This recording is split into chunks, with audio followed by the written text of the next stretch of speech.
Thank you. Please take your seats.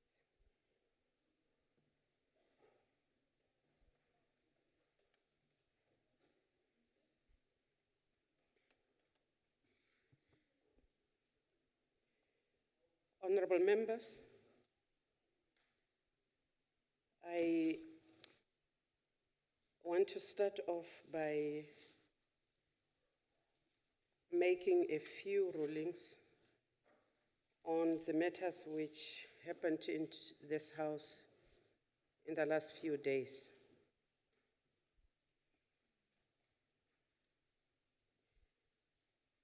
I received a report from the Deputy Chairperson of the NCOP in respect of the events of the 9th of March 2016. The report is in terms of Rule 38.2. According to the report, the conduct of Honorable Mateis gave grave disorder in the House. The Honorable Mateis' conduct bordered on contempt and breach of privilege of the freedom of speech. And because of the gravity of the Honorable Mateis' conduct, the order to leave the House was inadequate. I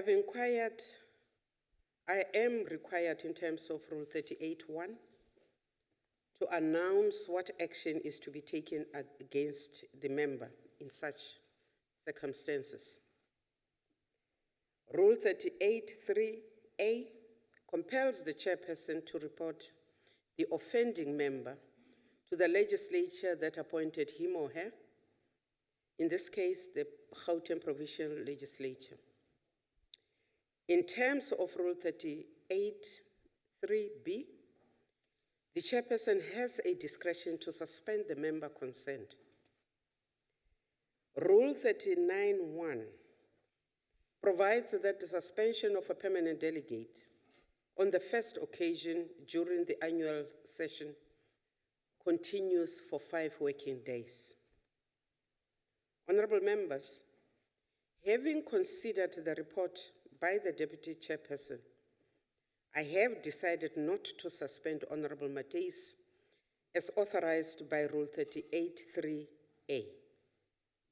Instead, I intend to refer the matter to the Standing Committee to be appointed in terms of Section 12.2 of the Powers, Privileges and Immunities of Parliament and Provincial Legislature Act, because according to the report, Honorable Mateis' conduct may border on contempt, on the breach of privilege of freedom of speech in terms of the Powers, Privileges and Immunities of Parliament and Provincial Legislatures Act. Honorable members, I honorably so announce. The second matter I wish to speak to is in respect of the removal of Honorable Julius from the House. On the 15th of March,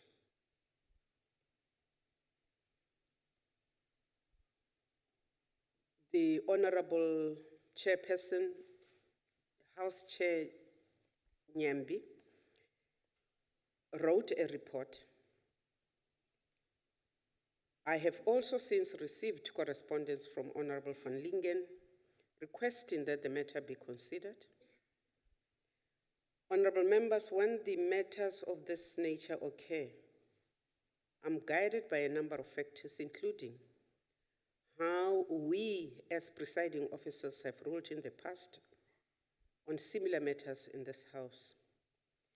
Having had regard to such precedents, I hereby announce that the removal of Honorable Julius for the remainder of the day's sitting was adequate, given the nature of the offense. I trust that this lays the matter to rest.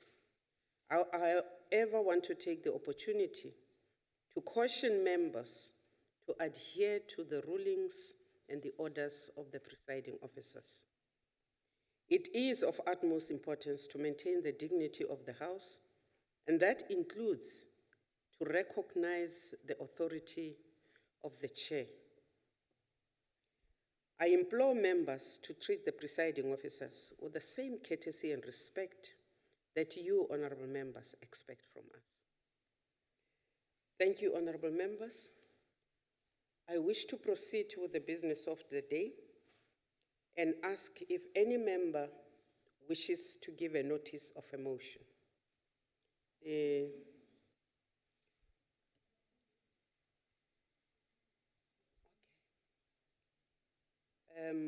Honorable Chief Whip, Honorable Engelbrecht,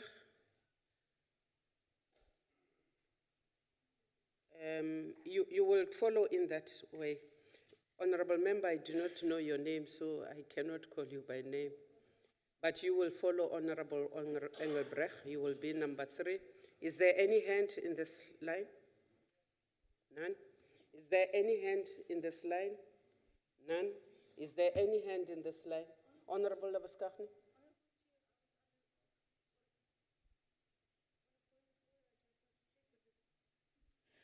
On a point of order, according to the program, there was not motion scheduled for today.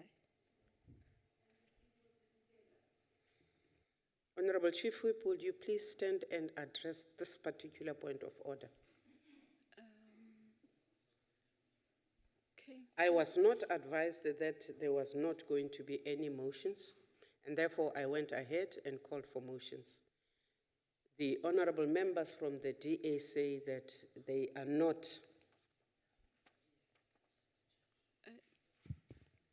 Honorable Chairperson of the Council,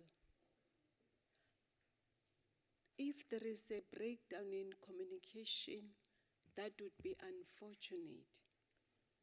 That would be most unfortunate. Our order paper says motions, and we also have notices of motions, but I'm not aware that they did get in touch with the Chief Whip's office and they were not assisted. I'm not aware. Otherwise, I would not be rising on a motion myself. I assumed that the normal routine we follow in this house, everybody else is aware of. Chair, I stand advised on this one. I'm not aware that some members of this house are not aware what the routine is going to be today. I thank you. Honorable members, Honorable Van Lingen, I really do not want to have a lengthy discussion on this matter. If honorable members did not agree where they usually agree, whether there will be motions or no motions, then I will scrap motions today. I do not want to have a discussion on this, Honorable Van Lingen. Are you insisting? There will be no motions for today, except the motion that stands in the order paper. In other words, honorable members, for today, I will take this decision that there will be no notices of motions and no motions without notice. Honorable Chief Whip, you may proceed to read the motion on the paper in your name. Chairperson of the Council, thank you very much for this opportunity. Motion reads as follows: that the Council, subject to the concurrence of the National Assembly, extends the deadline by which the ad hoc joint committee on the appointment of board members to the National Youth Development Agency has to report on 8th April 2016. I move accordingly, Chair. Honorable members, there is no speakers list. I shall now put the question, and the question is that the motion be agreed to. As this decision is to be dealt with in terms of Section 65 of the Constitution, I shall first ascertain whether all heads of delegations are present in the chamber. Are all heads of delegations present in the chamber? Yes.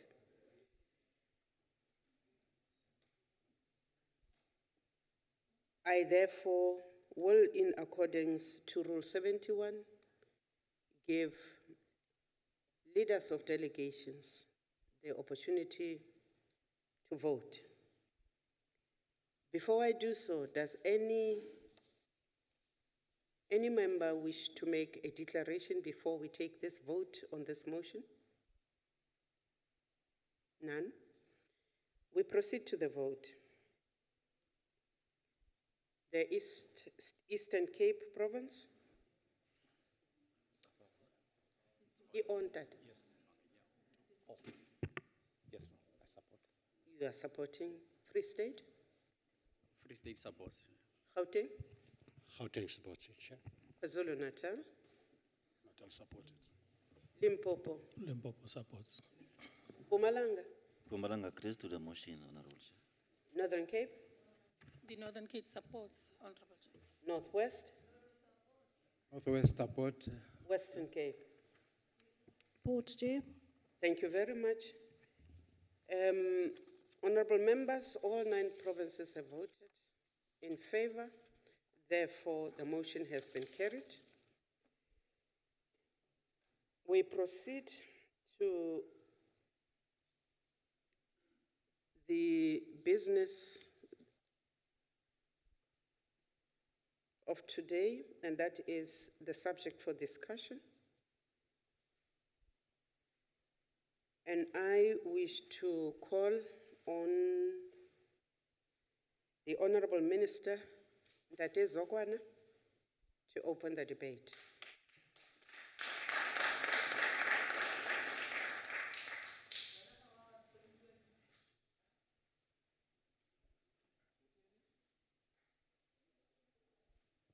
Order. Honorable Chairperson of NSOP, honorable members of this august House, let me first admit to the fact that I was not supposed to address this House today. I was informed that 20 minutes ago. I had to oblige and come. But the issue in question is a matter I'm dealing with as it falls partly on my department. The issue we're dealing with is a scourge of drought that has not only affected South Africa, but the whole of the Southern African region. It is a phenomenon of below normal rainfalls informed by El Nino that has affected our country just towards the end of 2015 as we observed the harvest numbers having gone down than usual. What has been more affected has been the livestock, as there was no enough grazing, as there were no rains. As a department, we met with our provincial MECs and agreed that we reprioritize our allocations to provinces so that we can be able to buy feed for animal stock and we can be able to drill boreholes. And that was done. But besides that, what has been happening? There have been very low rainfalls such that planting was delayed. But against maybe the projections that rain will only be falling around March, April, we did have rains in some of the areas in January.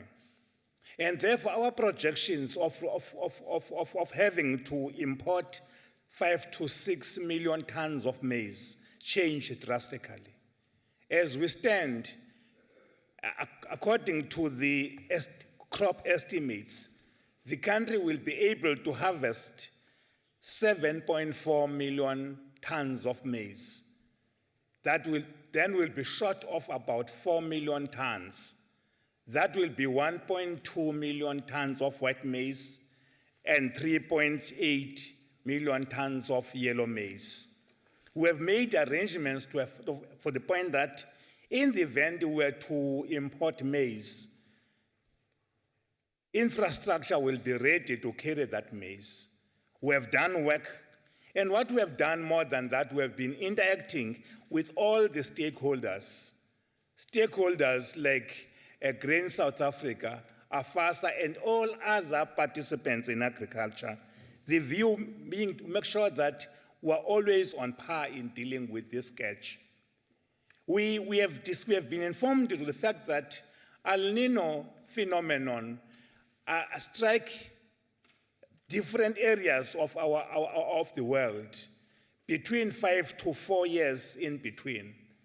And therefore, we are aware, therefore, that the next coming years may have more rain, as is the case now. But 6 provinces, since this drought struck us, has applied to be declared as disaster areas. And those were KwaZulu-Natal, Limpopo, Mpumalanga, Northwest, and Northern Cape. The Western Cape declared a local state of disaster affecting 3 municipalities, being Central Karoo, Aden, and West Coast. Gauteng is still doing its own assessment, while Eastern Cape is conducting assessment of the impact, but they have declared a state of drought in the Joe Gabe district. After these declarations were made, at national level, the cabinet instituted a ministerial committee consisting of the Ministry of COGTA, the Ministry of Agriculture, the Ministry of Rural Development, the Ministry of Water and Sanitation, and the Minister of DIE. The aim being to make sure that as these different ministries were able to come together and see what can be done to make sure that we alleviate the extent to which this drought is affecting us. Our concern more was food security. We're concerned that if people are losing their livestock at the rate that it was happening at the point around December, November, we would not be able to guarantee that people will be able to live normal lives. Hence, we made a point that our provinces were allocated funding. And I will give a brief of what happened in each province as the reports were submitted to us. Free State had 6,164 farmers affected. And the number of farmers assisted was 2,107. Livestock reported that have died was 3,968. The number of boreholes drilled was 26. KwaZulu-Natal had 156,000 farmers that were exposed to this drought. The number of farmers assisted was 5,263. The number of livestock lost was 35,731. And they have completed 2 boreholes with 10 drilled. In Limpopo, there were 14,000 farmers who were assisted, 128. The number of farmers exposed, farmers assisted 1,392. Livestock lost was 5,600, with 5 boreholes completed, 25 being drilled. Mpumalanga, 10,670 farmers were affected, 10,670 farmers were assisted, 27,122 livestock were lost. No boreholes completed. Northwest, 430,000 farmers were affected. 945 were assisted. The number of livestock lost has not been reported. They have completed 23 boreholes. 33 are being drilled. Northern Cape, 1,851 farmers were exposed. 119 were assisted. 45 livestock were reported having died. Gauteng, 1,500 farmers were affected. 469 farmers were assisted. 48 livestock were lost. 18 boreholes were drilled. Eastern Cape, 39,888 farmers were exposed. 6,789 were assisted. 113,827 livestock were lost, and no report for the number of boreholes drilled. Western Cape, there was no report on the number of farmers who were exposed. 860 farmers were assisted. No number of livestock lost, nor were there a number of boreholes drilled. The total number of farmers affected was 246,731. The number of farmers assisted was 42,314, 186,340 livestock lost, 56 boreholes completed. This, therefore, means that our maize output will be low. But coupled with this will be the issue of other grains, like wheat. In this country, in every year, by the way, the wheat we consume, we only produce 50%, and the reason is economical, being that when you buy a loaf of bread at 11 rands per person, only 2 rand 38 cents goes to the farmer.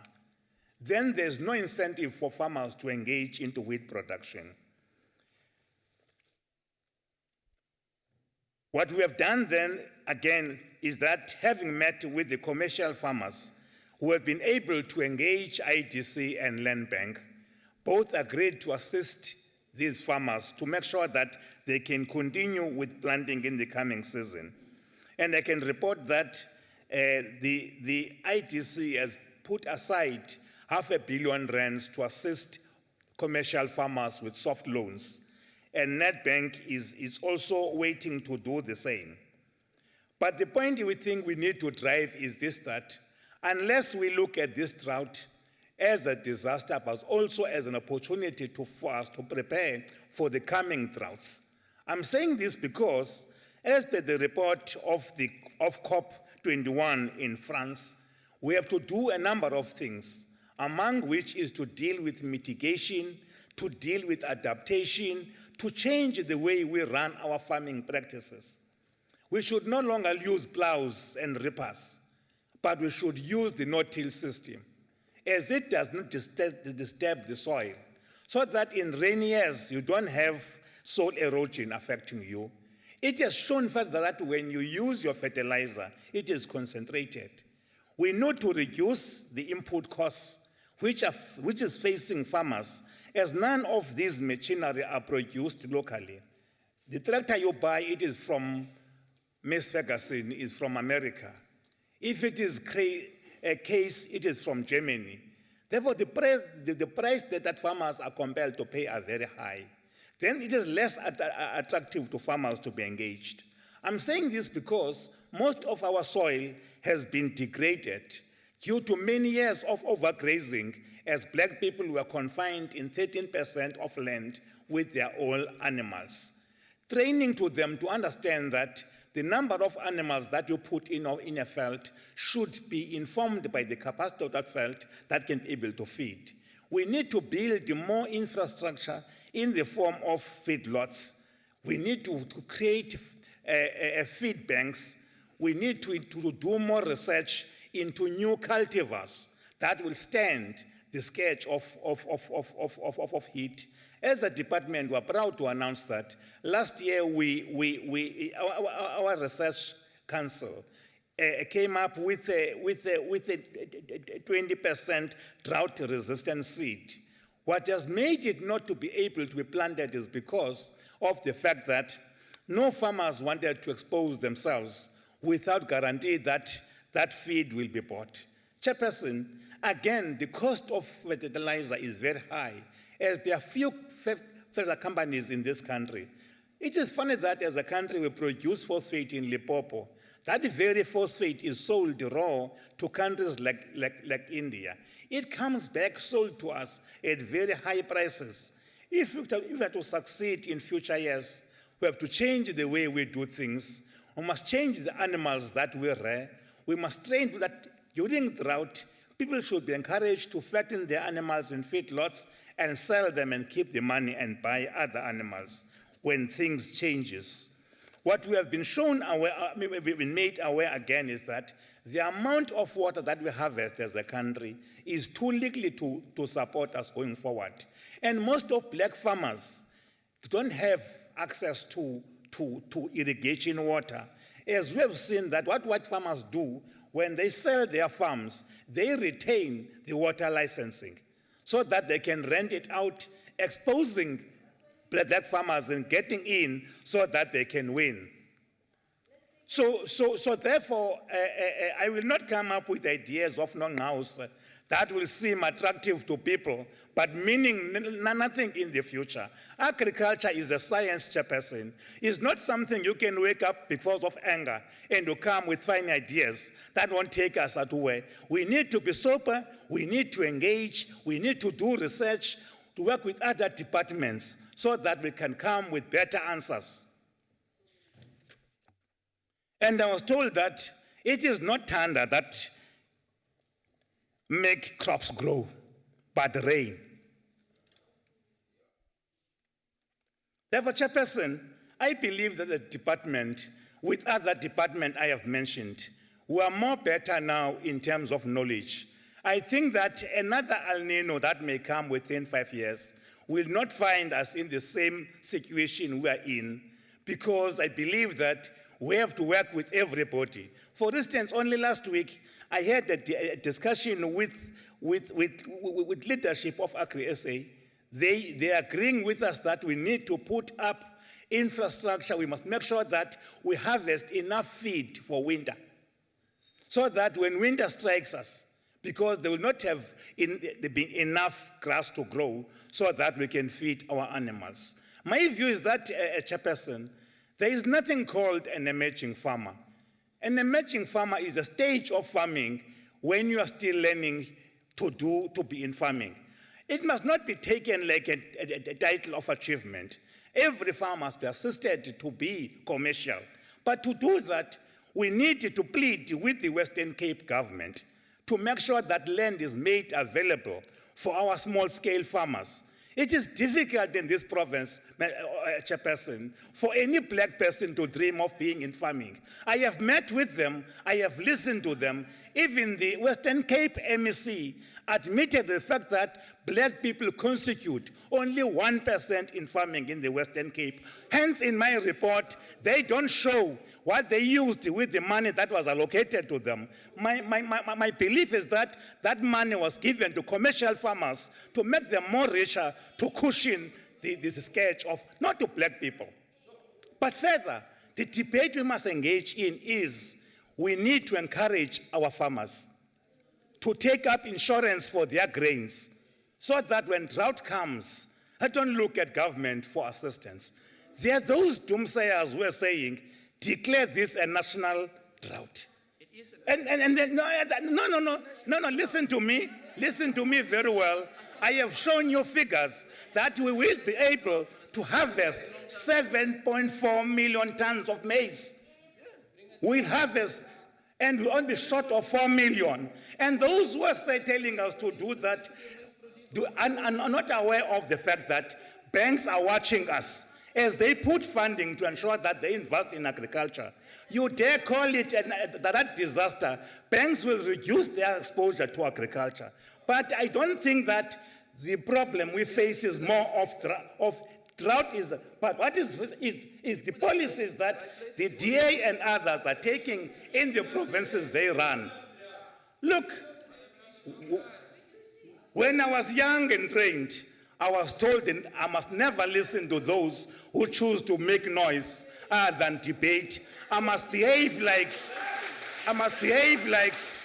a postman who delivers posts in a village with dogs following him barking. He never stopped to bat them at them because you know what the duty is. I won't come here and bark at people. Please take your seat. Kangani, Honorable Minister. Honorable Faber, are you on a point of order?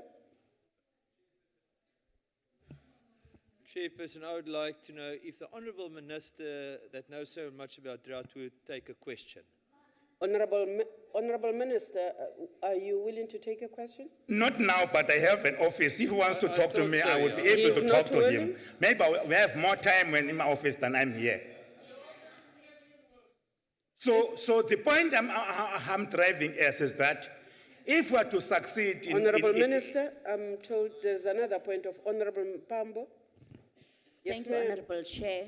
Would the Minister be kind enough to treat me as a Gupta and ask a question. Honorable Mpambo, that is not a point of order. Please take your seat. Honorable Minister, please continue. I will still repeat. We are faced with a crisis. There are those who believe that this is a play field to make jokes and the rest, because they don't care about our people. They see our people as a fodder for votes. Honorable Those Masemola, people who please are take your hungry, who seat. can have food tomorrow, are not an important feature to them. They only know them because they are black. They are black because they vote for them. But when they face a food insecurity, I have said, in the Western Cape, you can go with me. You will not see a smallholder farmer. There's no plan for them. There's no land for them. There's no care for them. But go to Gauteng, go to Limpopo, go to Free State. There will be a portion planned for upcoming farmers. Not in the Western Cape. I'm telling you, it is a fact. It is the truth. They don't exist to you. They will only exist when votes are coming. But I read a book, Chairperson, by Nchuni and Chebe. Things fall apart. Those who became converts has an obligation to deny their roots of background, to cast away their customs, to become two men and women, Honorable Minister. so that they can be seen as the best. It is what I see in the DA. Honorable Those Minister. of my color have to Minister. defend what is undefendable. Minister. Honorable Julius, you are on your feet. It's a point of order. Yeah, just to ask, maybe the minister rescinded. I'm dying for a question, Chairperson. I don't want you to die for a question. Minister, will you take a question? Thanks, Chairperson. I repeat, I will not take a question because He my does time not take a is really question. challenged. Please But take your Mr. seat. Julius, I was with you yesterday. You had the chance with me. There was more time yesterday. You didn't have a question yesterday. You have it today. As I'm saying, as the ANC government, we are committed. We have a plan to ensure that our people get food security, Order. that our people will be able to go through Honorable this. Minister, there is another point of order. Honorable Chairperson, I just want to find out whether... Order. Order. I can't hear that speaker on the floor. You are on, sir. Thank you, Madam Chair. I just want to find out whether the Honorable Minister wanted to tell us that, is it the ANC government or the Gupta government he's talking on behalf of? Is that a point of order? Yes, I just want to get clarity on that. A point of clarity, Madam Chair. No, there is no point of clarity. Please take your seat. Minister, please continue. Enkosi ndiyabonga mhlali somlomo walendlu. Ndifuna uyibene icace lento into yobana abantu abangayaziyo abayizele kulendlu bazaba nezimbo eziqhwalelayo bathandabuzeke ngokuzika kwengqondo zabo kuba bona bazela uzodlala kufiwa indlala nje ebantwini kubo yindyebo indyebo yecinga into yobana iAfrika Congress izawugqwaliseka ayisoze igqwaliseke ngenxa yezimbo nentetho zenu thina ndithi namhlanje ndicela bonke abomzantsi Afrika abanomdla ngempilo yabantu to join us in finding an agenda to deal with drought. Drought has been with us, even again tomorrow will be with us. And the issue of reading newspapers and come up with all these imaginary issues you are coming up with is not what your people voted for you for. They voted you to come with answers in their problems. I repeat, izikhwaya zininzi azinobolulwa ndim maziyasibhedlele enkosi. Thank you, Honorable Member. Order. Order, members. I wish to recognize the delegation that is sitting in the audience today. It is the Bonteheuwel Working Ladies. You are welcome, ladies. We then continue. We invite the Honorable Hutton.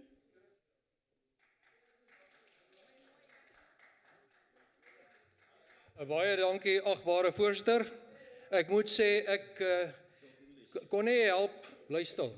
Ek kan nie help om te wonder toe hierdie agbare minister hier gepraat het of hy hierso met die mandaat van die Guptas praat nie. Watter een van die Guptas het hom vandag voorgeskryf om hier te kom sê wat hy gesê het? The Bill of Rights is described as a cornerstone of our democracy, found in our progressive constitution, but it puts an obligation on the state to respect, protect, promote, and to fulfill the rights entrenched in the Constitution. Now, Section 27 of the Bill of Rights is explicit. Hattem, there's a hand wat punt van orde het. The honorable member forgot to tell us his name. Honorable Pakis, that's not a point of order. Honorable Hatting, please continue. What was it? No, It's just a mumbling. I understand. Please continue. Okay. Section 27 of the Bill of Rights is explicit. Everyone has the right to have inter alia sufficient water, whether there is an El Nino or not. This was regarded to be so important that the authors of our Constitution put an annual constitutional obligations on organs of state to provide the South African Human Rights Commission, in other words, our public, with relevant information on the measures that they have taken towards the realization of these rights in the Constitution. Unfortunately, the reality of South Africa's water crisis and the impact on our people is not a good story to tell. This is why the Minister of Water and Sanitation had to be forced by the DA, having to use the Promotion of Access to Information Act, PAIA Act, to provide South Africa with the damning 2014 blue and green drought reports, which he concealed, not only from Parliament, but from everyone, even from the public. Why would a caring minister, in her capacity as the custodian of our water resources, in a caring government, as it refers to itself, conceal vital information about the quality of water to its people? Let me offer the only credible answer to that. And I think this may be regarded even as criminal neglect.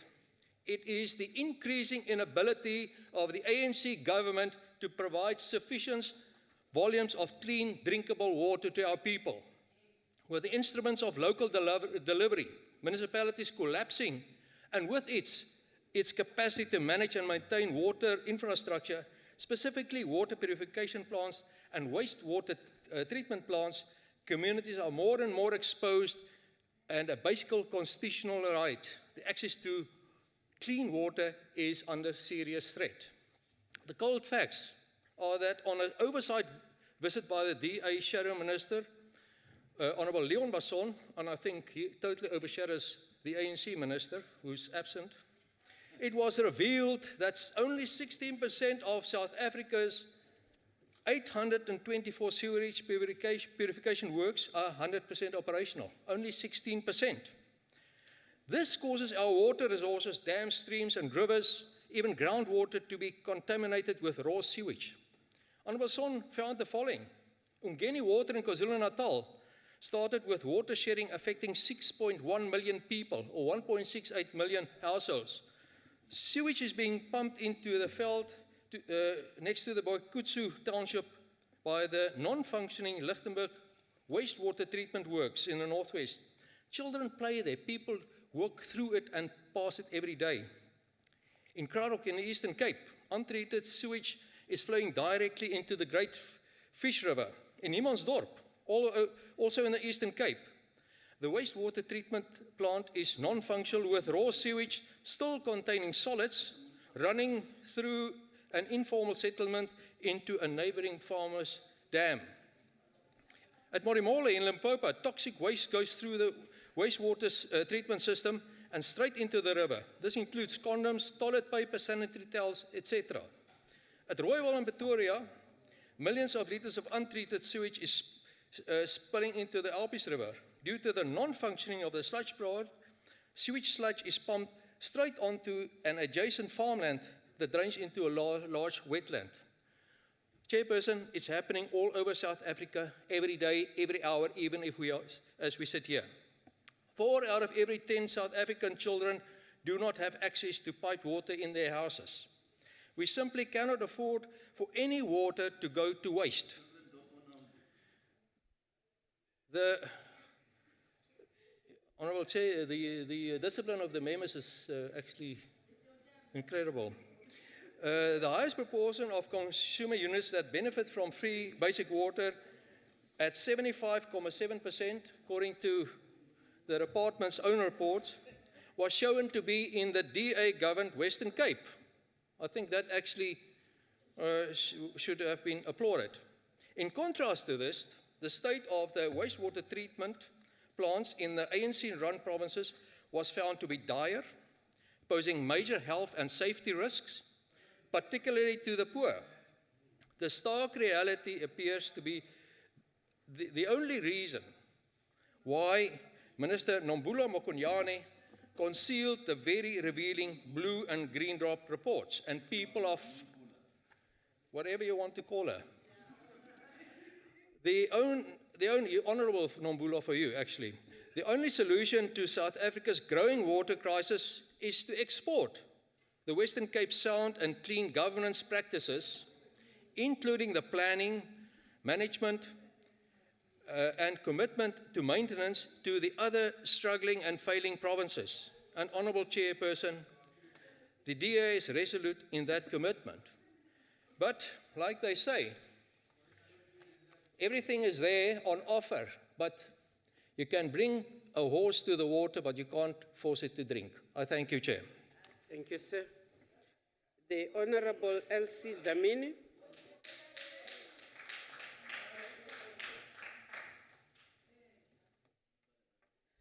Thank you very much, Honourable Chair. My greetings to the Honourable Minister, MECs from different provinces, special delegates, and honourable members. And my greetings go to the ladies up there. Honourable Chair, Honourable Hatton has forced me to change my introduction.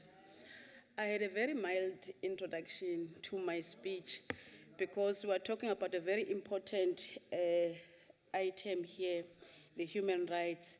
But Honourable Chair, I have been forced to change my introduction because I've learned that there's a lot to do in terms of education.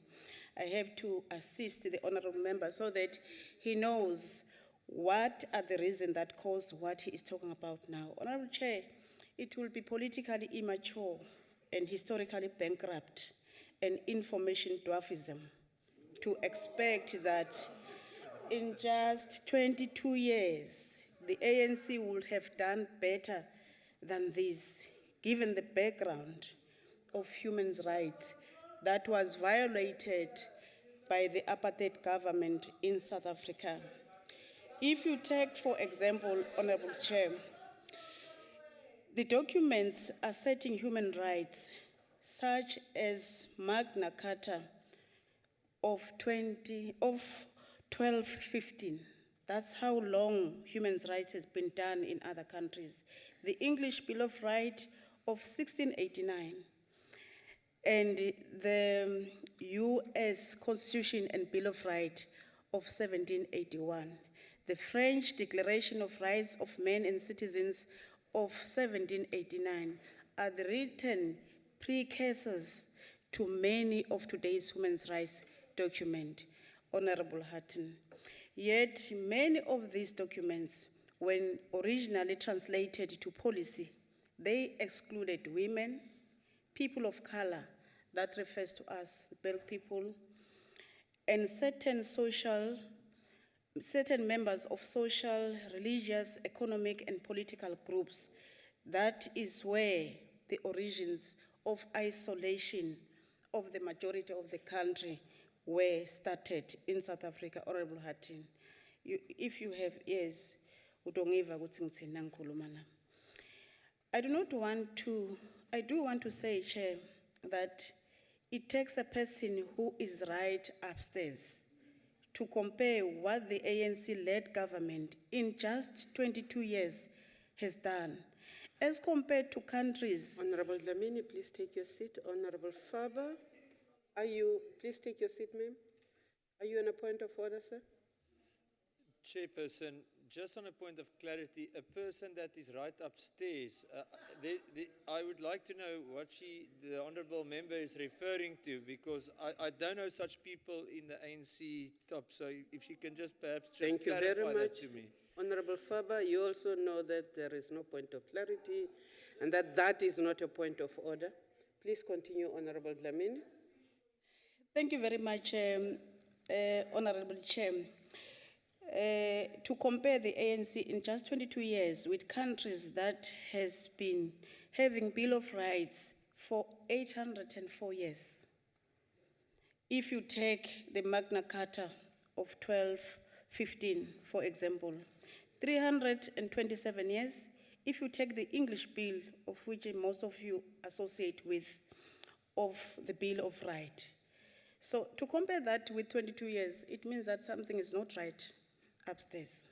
Honorable Chair in the House, the belief that everyone by virtue of her or his humanity is entitled to certain human rights is fairly new.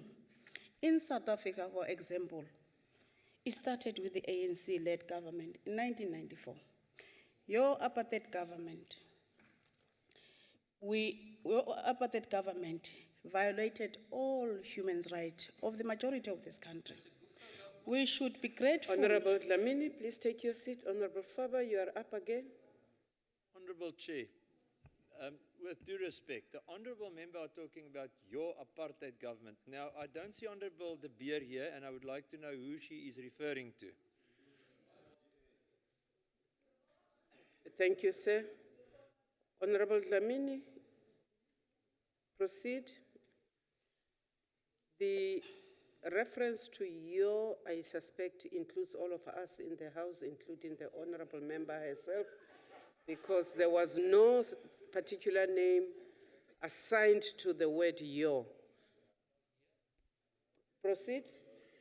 Thank you very much, Honorable Chair. We should be grateful as South Africans that we got the government that puts the interests of the people first and the country first. It could have been something else if it was another party that took over. I can imagine, underline, I can imagine, if it was the DA that took over. It could have been something else. Never mind the name DA, because anyway, Chairperson, they have been changing their names. Their history started back in 1959. They must go and read their history. But they were part of the apartheid government and did nothing until 1994, when the ANC took over. Chairperson, I would personally like to focus on water, trying to answer some of the issues that were raised by Honorable Hutton. Honorable Chair, the apartheid government violated all human rights of the majority of our people, especially people of color, especially when it comes to service delivery.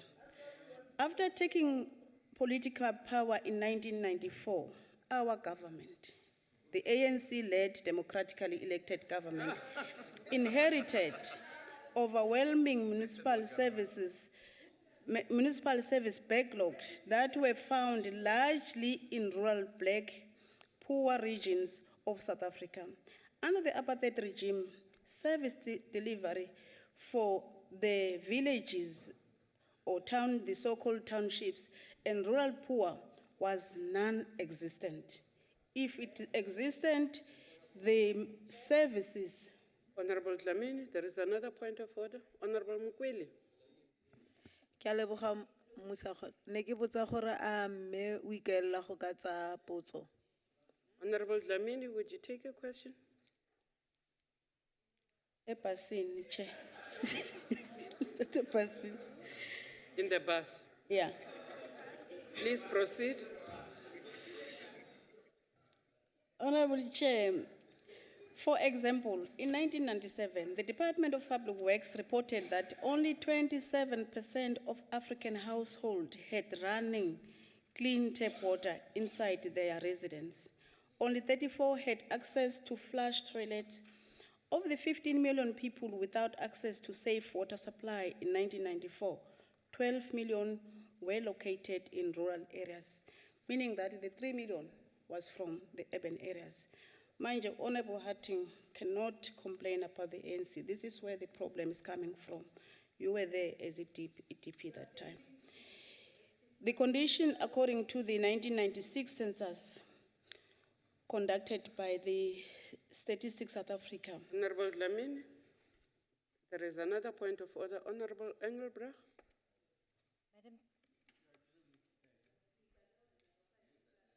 Madam Chair, thank you. Just a point of clarity.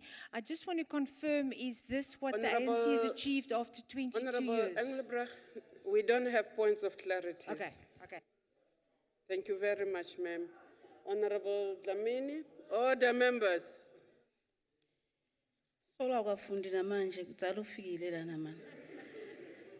The service delivery challenges faced by the new democratically elected government was to reduce the apartheid water and aging water infrastructure backlog while concurrently raising the level of service delivery. The newly elected South African government in 1994 undertook various measures to rectify the backlog and ensuring that there is equitable services of our people in the country. Honorable Chair, the backlog in water and aging water infrastructure was and still uneven in the country, in that these backlogs are more severe in the poor and black communities in the Western Cape, in our colored areas. Honorable Chair, I don't want to agree more with the Minister. Besise Eden District, Honorable Minister, small farmers, ala Western Cape, are not catered for. What is even worse, even the places that they are renting or leasing to do farming, they are exploited or oppressed by the government of the Western Cape. So, angeke bakhulume ngokuthi bona bayawazama human rights. Even though, Honorable Chair, that 89% of our people, after the ANC has took over 1994, do receive clean water, but we still do have the challenges of water provision in our country. And the remaining percentage, Honorable Chair, I do want to say it is shared by all provinces, Western Cape included. In conclusion, Honorable Chair, although there has been tremendous improvement on the provision of water services since 1994, there is still a room for improvement in regards to water provision. But the ANC government acknowledges the water services successes and the challenges. As a result, the ANC government has outlined solutions to the identified challenges. For instance, the establishment of the Interministerial Task Team to address water services delivery challenges, the inclusion of the sanitation to the Department of Water is a clear indication that there is a need to fast-track service delivery on sanitation and water, such as eradication of bucket system, Amapota a Western Cape. Let us work together to save every drop to ensure a better tomorrow for all. Thank you very much, Honorable Chair. Thank you. Was that a point of order, Honorable Faber? Yes, Chairperson. Her time expired. No, Chairperson, I need to say that no member may deliberately make a statement in the council which the member knows is false. And the last statement that the member made was false, just before she walked away. What was the statement, Honorable Faber? I'm a pota of the Western Cape, Chairperson.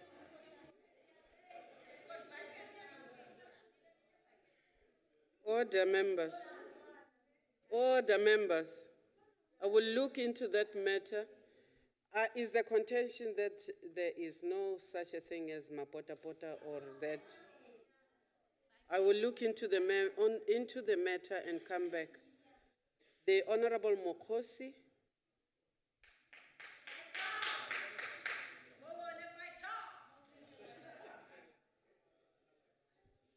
Ke a leboga motlhomphegi modulasetilo.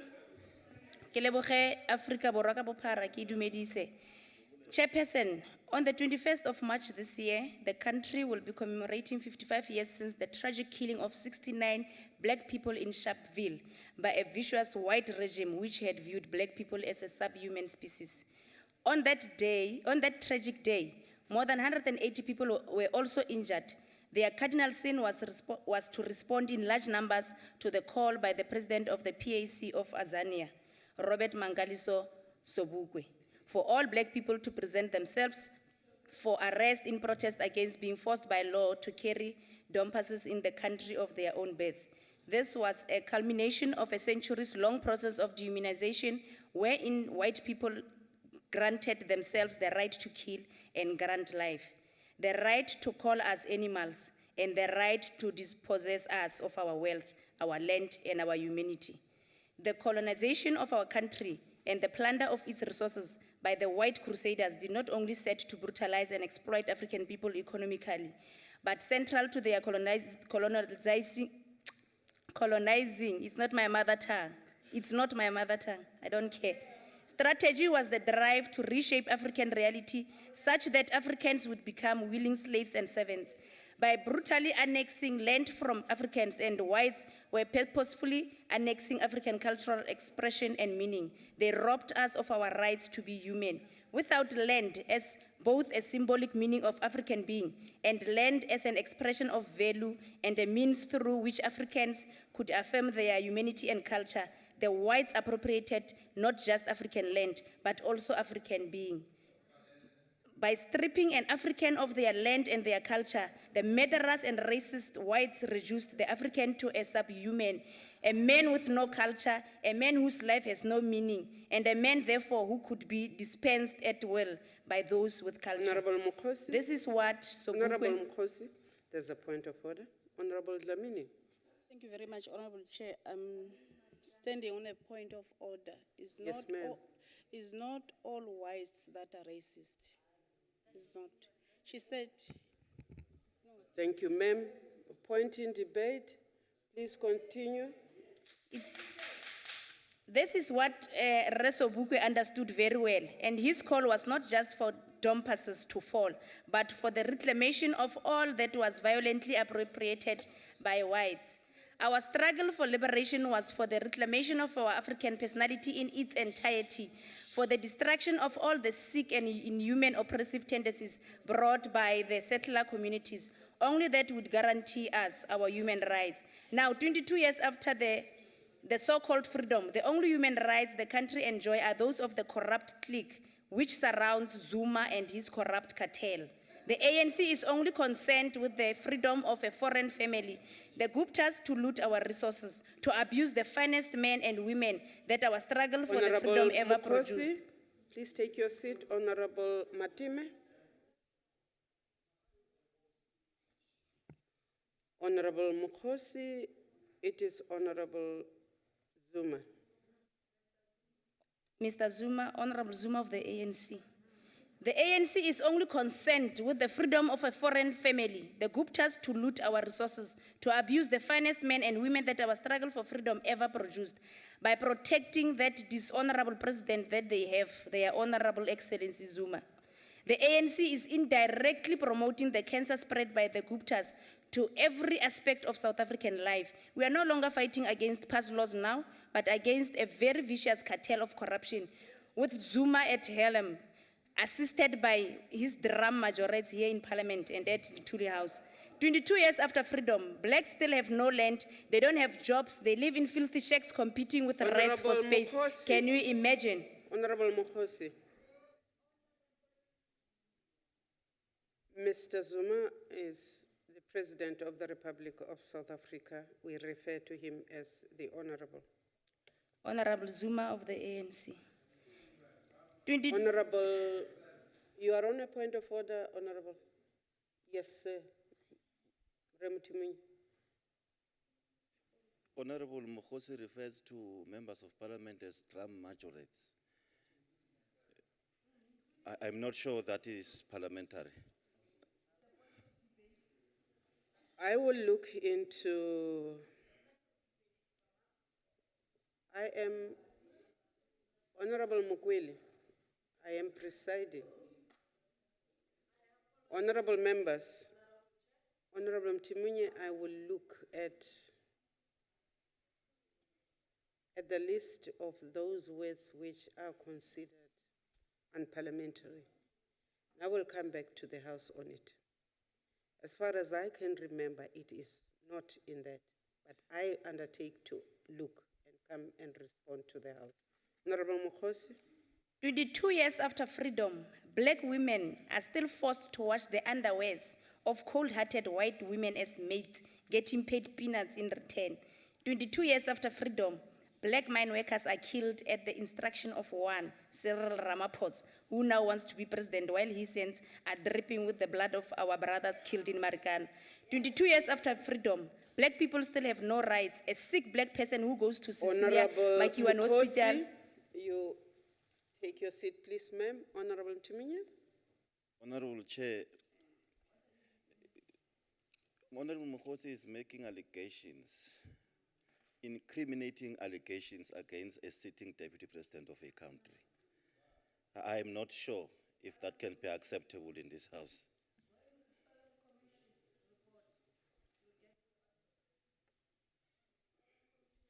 Honorable members,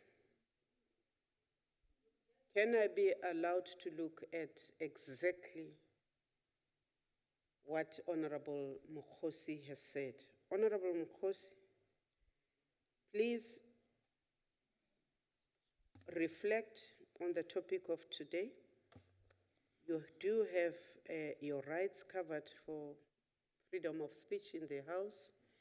It is not unlimited, but ensure that you do not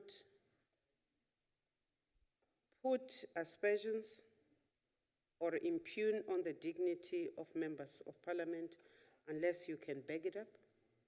But for now, I would really beg you to concentrate on the topic of today. Please continue, ma'am. Thank you, Chair. Honorable A sick black Manopole, person. Honorable Mukhosi, please take your seat again, ma'am. Honorable Manopole. Thank you, Honorable Chair. I'm raising on point of order Rule 46A. Rule 46A, what Yes, about it? Honorable Mokgotsi referred to Honorable Deputy President Cyril Ramaphosa by his name. So, she keeps on referring our Honorable President and Deputy President with their name. Okay. Honorable Mukhosi, please continue.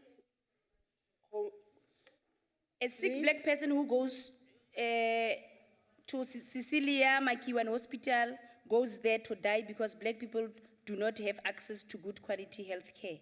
22 years after freedom, black students work as gardeners in the homes of white people because the ANC has refused to provide them with free quality education. Black people have no human rights in this country. The only right that matter are those of Gupta and the corrupt clique that surrounds Zuma and his family. The cosmetic notion of a rainbow nation is the biggest lie ever. Honorable Mukhosi. Honorable Behave. Honorable Zuma of the ANC. Black people have no... Order. Order. Order, members. Black people have no Order. Honorable Mukhosi. Honorable The Chair. ANC does not have honorable members. Parliament has honorable members. Oh. So he is called honorable because he's covered by the rules of Parliament. That makes him honorable.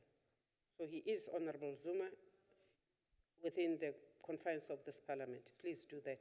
Noted, Chairperson. Proceed. The cosmetic notion of a rainbow nation is the biggest lie ever sold to us. A truly democratic, non-racial, non-sexist South Africa depends on our ability to reshape our existence and not in continuing with the path created for us by apartheid and the colonialism. Only the economic freedom fighters can guarantee real human rights. Le ge o tla tswella ntse o itima metsi o tla bona enwele o sa itse gore a tswa kae ngwana yo tlo go tonna o sira rragwe ga ke bua yena ke a tswa.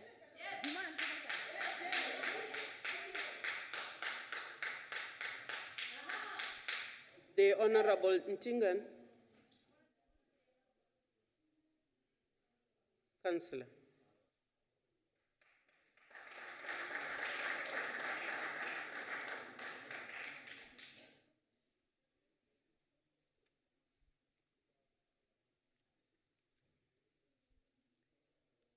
Honorable Chairperson of the NCOP, the Minister, MPs and MPLs, the Chief Whip of the House here, distinguished guests, ladies and gentlemen. Chair, the recently published SALGA and the Water Research Commission perception study indicated that only 57% of urban municipalities are able to deal with the drought. The findings of the study provide us with an opportunity to reflect and test our local government plans and strategies for effectively dealing with the drought and its impact on the dignity and rights of our people. On human rights and dignity and drought, over the last 15 years, local government has made huge contribution to ensuring that the human rights and dignity of our people are advanced. Access to safe, sufficient, and reliable water for daily human need is the human right of each and every citizen and is enshrined in our Constitution. The drought situation in some provinces has become gravely serious, as the Minister indicated.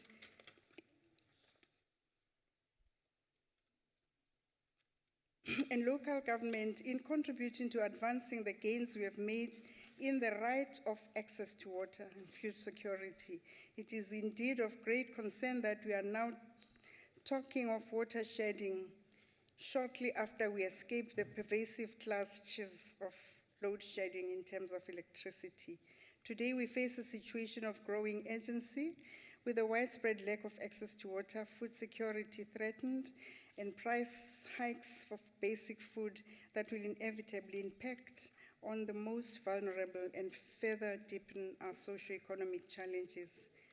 On the drought and local government, drought is a natural hazard. It occurs now and again and vary in magnitude and frequency. The last severe drought was in 1990-91, which mainly affected the agricultural sector. The current drought presents us with two major perspectives. One, a threat and risk in our ability to supply water services. The severity of the threat may vary from province to province and municipality to municipality and system to system, but in the main, it affects livestock, farmers, the agricultural sector, and the vulnerable communities. Secondly, it tests the response and robustness of our disaster management systems and processes to adequately deal with the drought.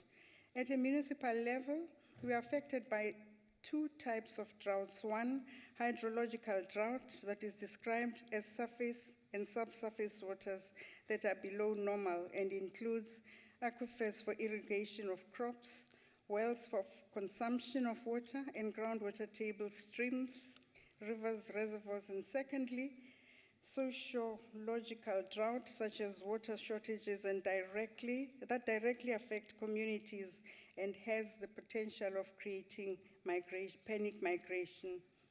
On water restrictions, we have experienced climatic changes which has a severe impact on water use. The reality is that the current water use pattern at municipal level must change if we are to navigate through this challenge. The bulk of our potable water is used for gardening, flushing toilets, baths, taking showers, and cooking.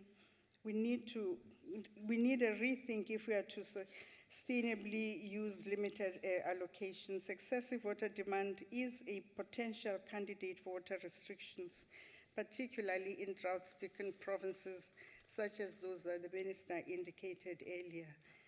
And our readiness to respond and immediate priorities, drought management plans and water reconciliation strategies at municipal level are evidently becoming critical. Core to these plans is defining and illustrating the municipality's institutional management and capability to respond to drought. In this regard, constant modeling in predicting drought and climate change is key. We also need the urgent support of our researchers to help us enhance our understanding of drought and its impacts, including defining the risks and mitigating factors. Partnerships with the communities of vital importance. We must strive to intensify water loss program and explore alternative sources of water within the affected areas. Critically, we must ensure constant communication with communities on water conservation and demand. A paradigm shift from drought crisis management to risk management, prevention and reduction of the impacts of drought can be a positive outcome of this crisis. We must improve our preparedness and work together to come up with drought policies and programs that are proactive and minimize the social, economic, and environment impact of drought. Effective emergency response programs to reduce the very serious impacts of drought that are impacting on communities and municipalities need to be urgently devised. And on long-term solutions and collaboration, we say that the Constitution in sections 26.2 and 27.2 state that the state must take reasonable legislative and other measures within its available resources to achieve progressive realization of each of the human rights. We urgently need a new positive strategy to bring together those that are working in the water and environment sectors and those addressing human rights to build cooperation, to prevent negative impacts on the poorest, and to improve our food security and access to water. Bringing together the strengths of our human rights, water and environmental institutions will help us to better protect people whose lives and livelihoods are threatened by the drought. We need to undertake measures to reduce social vulnerability to drought, lest its impact on human rights worsens. We call on all water sector, including the Department of Water Sanitation, the Water Research Commission, the CSIR, water boards, research institutions, and all relevant water-related entities to work together to ensure a shift from drought crisis management to risk management, prevention, and reduction of the impacts of drought. Let us improve our preparedness and work together to devise appropriate drought policies and programs that are proactive and minimize the social and economic environmental impact of drought. We recently witnessed worst-case scenarios where people are without drinking water and are vulnerable to waterborne diseases, where livestock are dying and crops being lost. While we are all doing good work, we also need to put more effective emergency response programs in place and ensure widespread knowledge and publicity about them.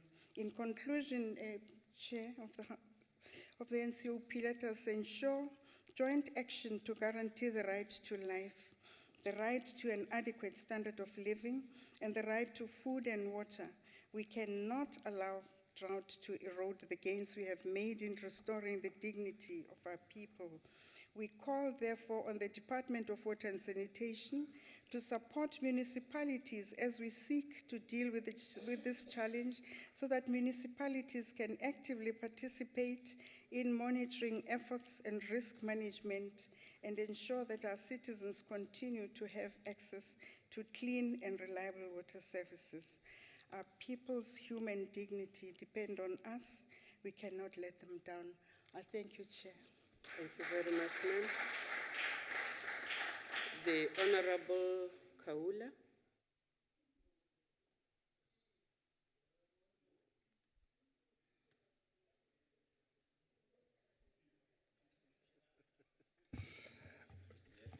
Honorable Chairperson, Honorable Minister, as the world moves towards the Easter weekend celebrated by Christians worldwide, I am reminded of an incident where Jesus tells Peter that, and I quote, "You will deny knowing me 3 times before the cock crows," unquote. When the cock suddenly crows on the day when Peter had already denied knowing Jesus 3 times, he, Peter, was deeply saddened and embarrassed. Honorable members, one day someone will deny having knowledge of serving with you in this parliament, and that will be embarrassing. Human rights in South Africa are a constitutional obligation embedded in the constitution of the country.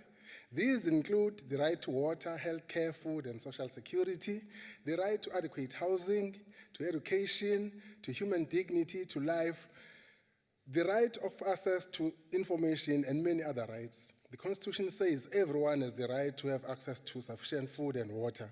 It further states that, quote, the state must take reasonable legislative and other measures within its available resources to achieve the progressive realization of each of these rights, unquote. In other words, besides what nature is doing to South Africa in the form of drought, but water is a right. Therefore, for as long as there is a drop of water in a river, for as long as there is a dam, a reservoir that has got a drop of water in the country, this right must be fulfilled for all citizens of South Africa, urban and rural, of course, within reasonable means. The question here is, what is within reasonable means alongside available resources? Is it reasonable, for example, for the district municipality of Umkhanyakude to purchase water pipes in millions of rands and store them for more than 4 years without making means to give water to the people of Jozini, of Hlabisa, of Mtubatuba, and Umhlabuyalingana? Is it reasonable for the water boards to be allocated money and for them not to spend, in other words, underspend, when people are expecting to be supplied with clean water in Engcobo, in Nongoma, in Malamlele, in Bushbuck Ridge, and other destitute villages of our country? Is it the right thing to do for the people of Marikana to be massacred without any convincing recourse as a consequence by government to wrongdoers? These are some of the questions which make a mockery of our human rights cause as a developing democracy. In other words, Honorable Chairperson, when I'm unemployed and I do not have the means to provide myself with shelter, the Constitution permits one to approach government and put pressure for the fulfillment of this right.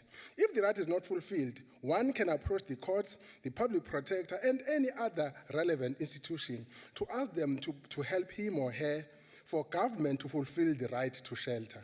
Negative effects like corruption, wasteful and fruitless expenditure rob the citizens of our country the resources which could have been used to make social grants better, to improve housing, healthcare, water delivery, and education. When government provides communities with water, education, healthcare, pensions, child support grant, a house, food, etc., it is not a gift from government. It is not a gift from a political party, but it is fulfillment of a constitutional obligation. It is a right. Here we are not just talking about food parcels that government use as a bribe towards and during election time, but we are talking sustainability. When nature brings drought to our country, livestock die and crops suffer.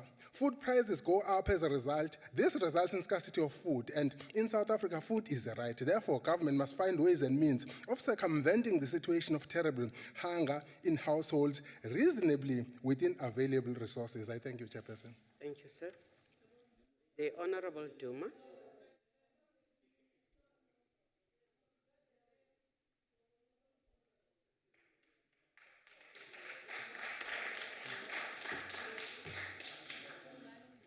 Thank you so much, Honorable Chairperson, for affording us this opportunity. Indeed, an honor and a privilege to partake in this fundamental debate. Honorable Chair, we're just feeling in this August House that this debate is a little bit polarized because we do not feel like to be taking the essence of what it means on the issue of human rights. Chairperson, it should be dull in a monotonous world if we all think alike. Imagine waking up in bed with your partner doing the same thing every day.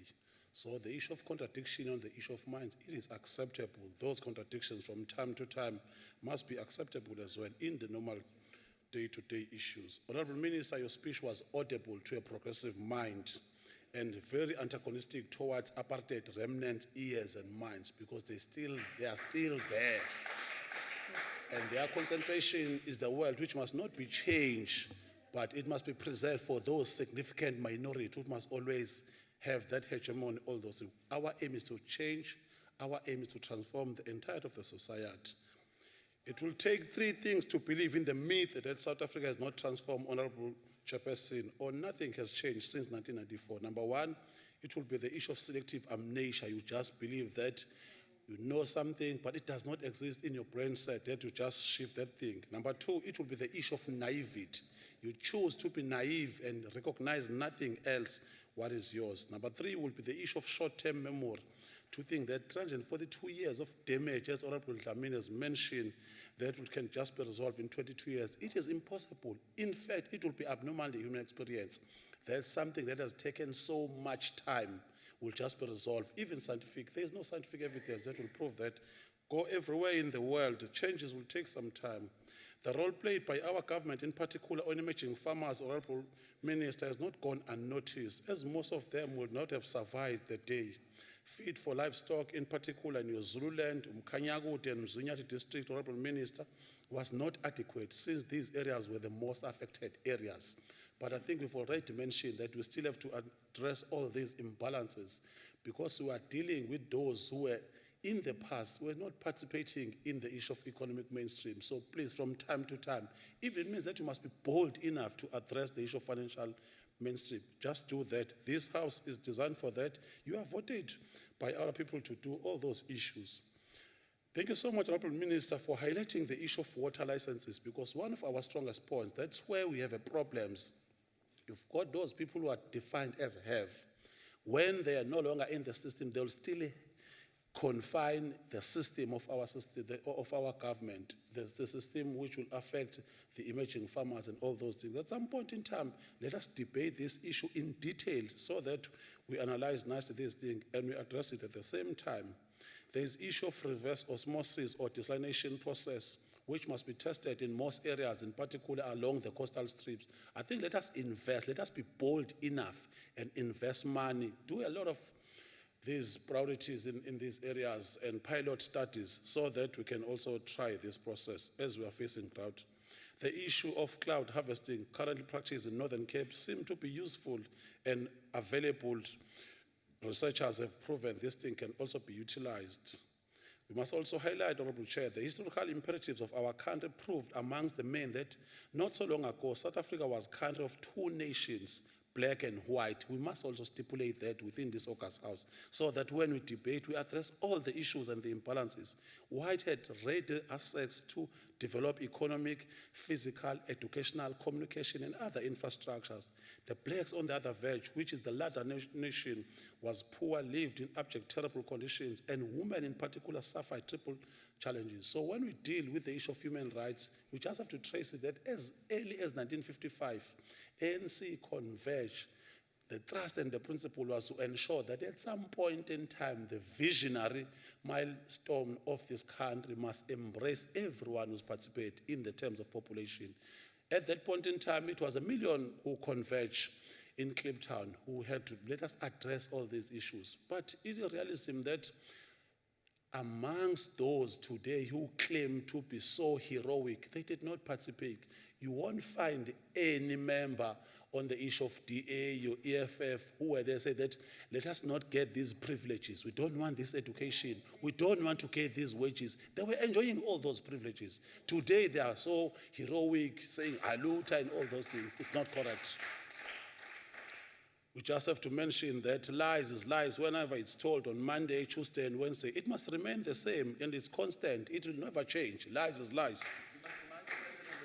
Let me address on the issue. The report produced by Goldman Sachs through Colin Coleman shows the journey as taken by new dispensation after 1904 and furnished tangible statistic details analysis, 2 decades synopsis. They must read brief about Coleman, head of investment banking division for sub-Saharan Africa.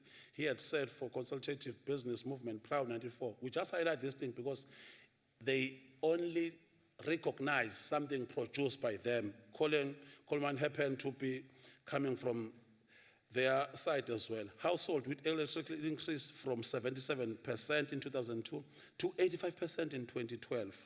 91% of households have access to piped or tapped water in the dwelling off-site or on-site versus 56% in 2002.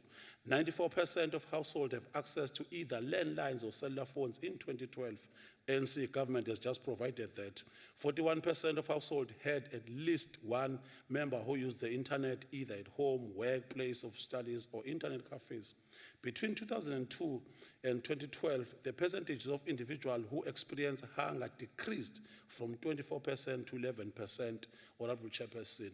We are not saying that this thing is fundamental to such an extent that we are not going to do a thing. We are saying that we have done our introspection as ANC and its government, that a lot still have to happen, but we must also be mindful that we are dealing with the backdrop of saying that 50 million population in South Africa.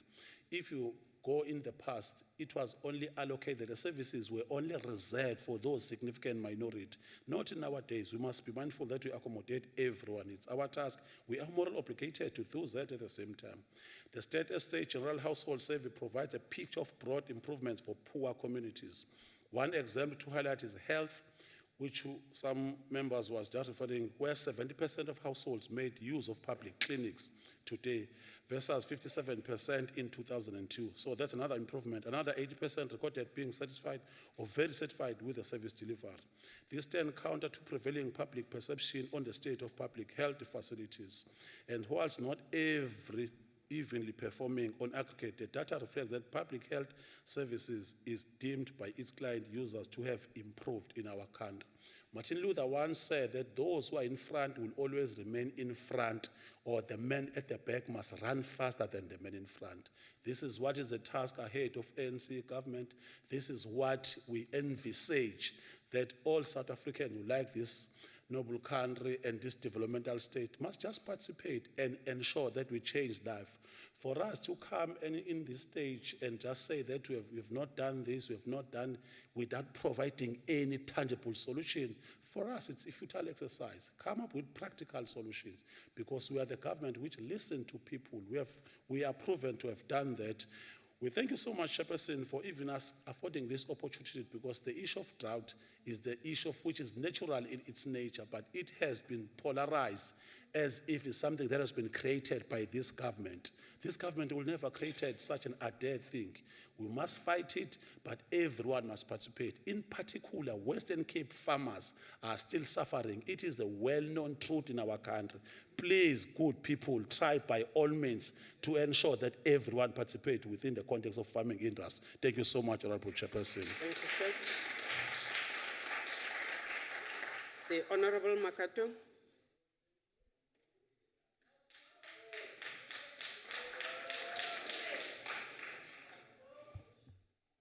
Honorable Chairperson of the NCOP, the Honorable Minister, Honorable members of the Council and members from the Provincial Legislatures, good afternoon. It is indeed an honor for me, Honorable Chairperson, to participate in this debate organized under the theme, Working Together to Ensure Resilience to Drought and Achieving Sustainable Access to Water. We are indeed celebrating this and commemorating Human Rights Month and Day during a difficult time, Chair, when as a country we are experiencing one of the worst and devastating droughts in history of this country, which is seriously threatening our food security and water supplies. And Chairperson, as this theme suggests, as the ANC-led government and as a time-tested movement, we are not shying away from the challenges that are facing us. We have introduced, Chair, a number of critical interventions and special mechanisms to ensure that all South Africans have daily access to food and clean water, irrespective of the trying times. Honorable Chairperson, it will not be enough for us to just sit back and reflect on the importance of human rights. It will also not simply be enough to reaffirm our support to the principles contained in the Freedom Charter and the Declaration of Human Rights. Chair, we need to recommit ourselves to human rights in a meaningful way and practical way.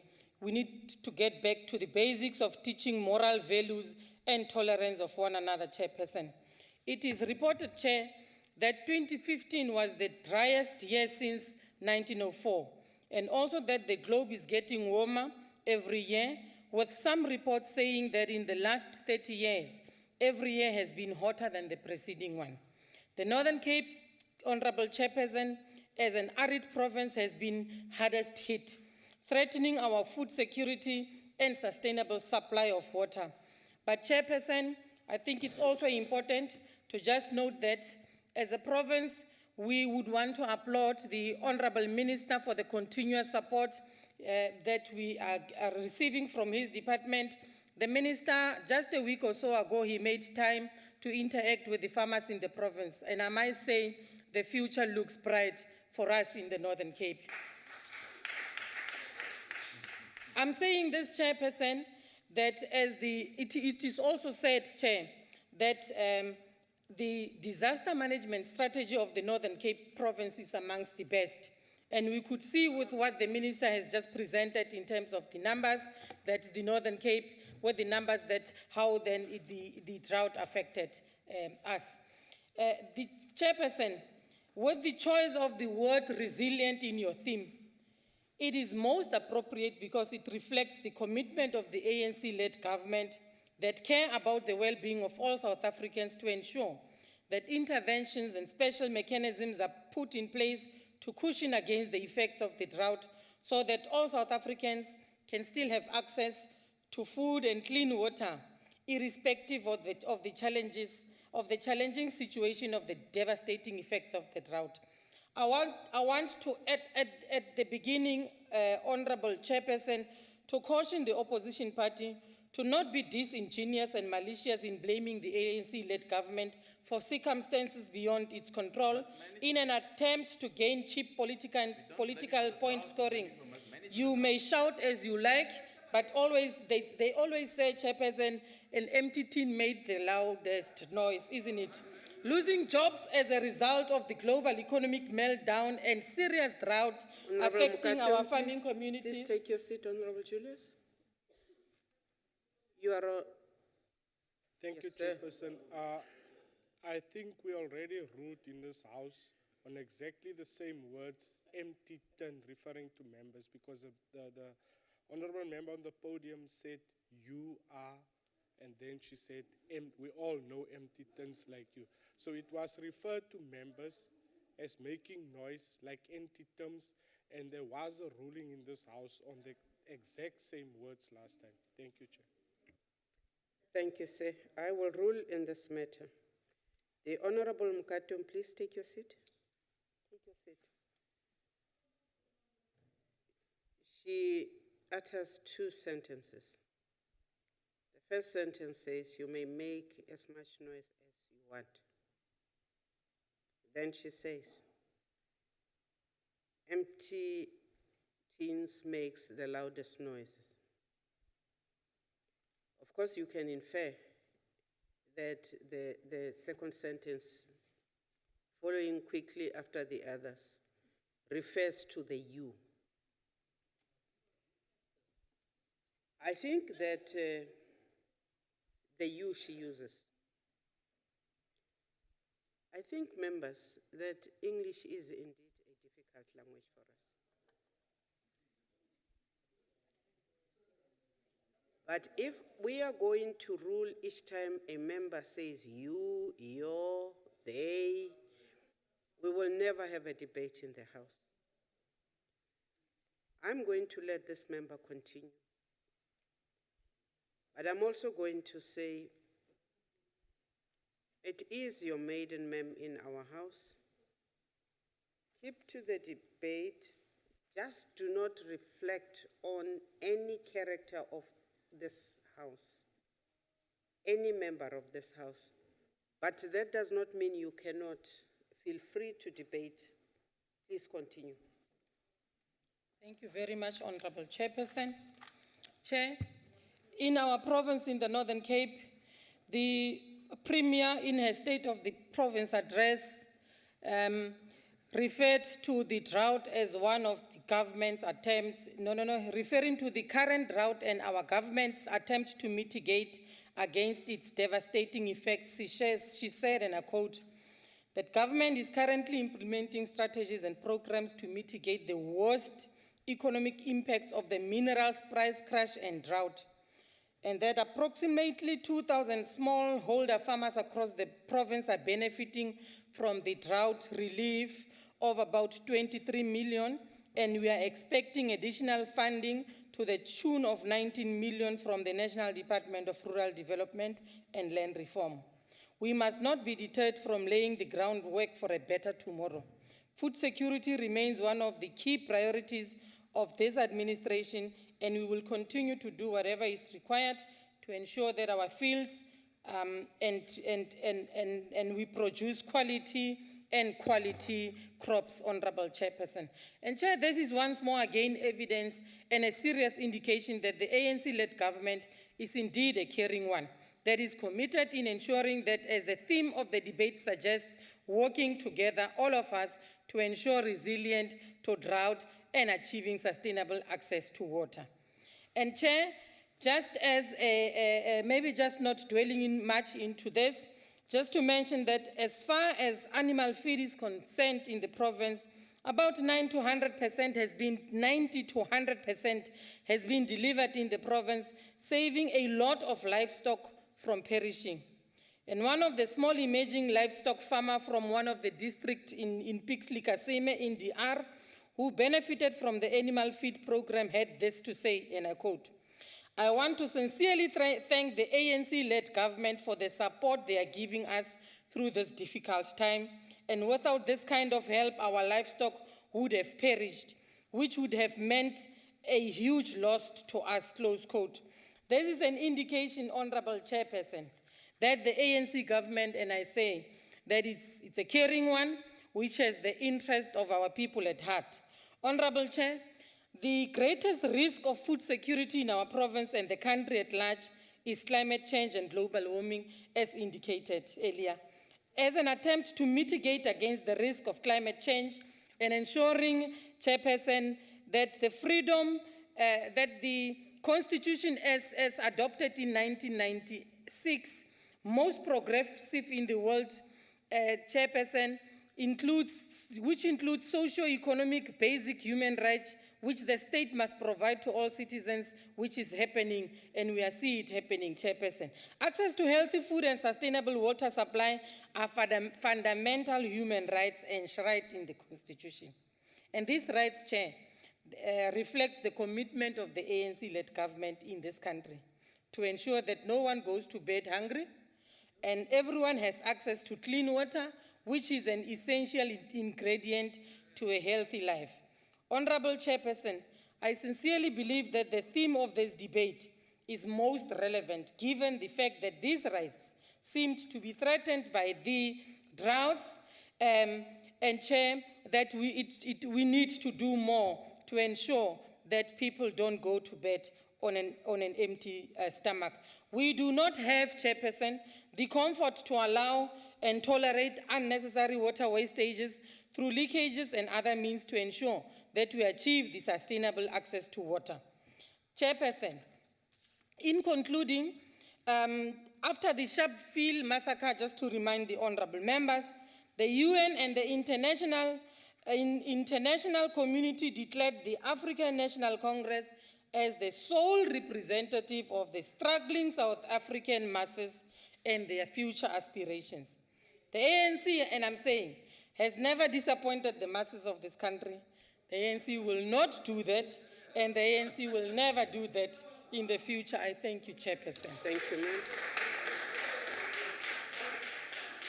The Honorable Masemola.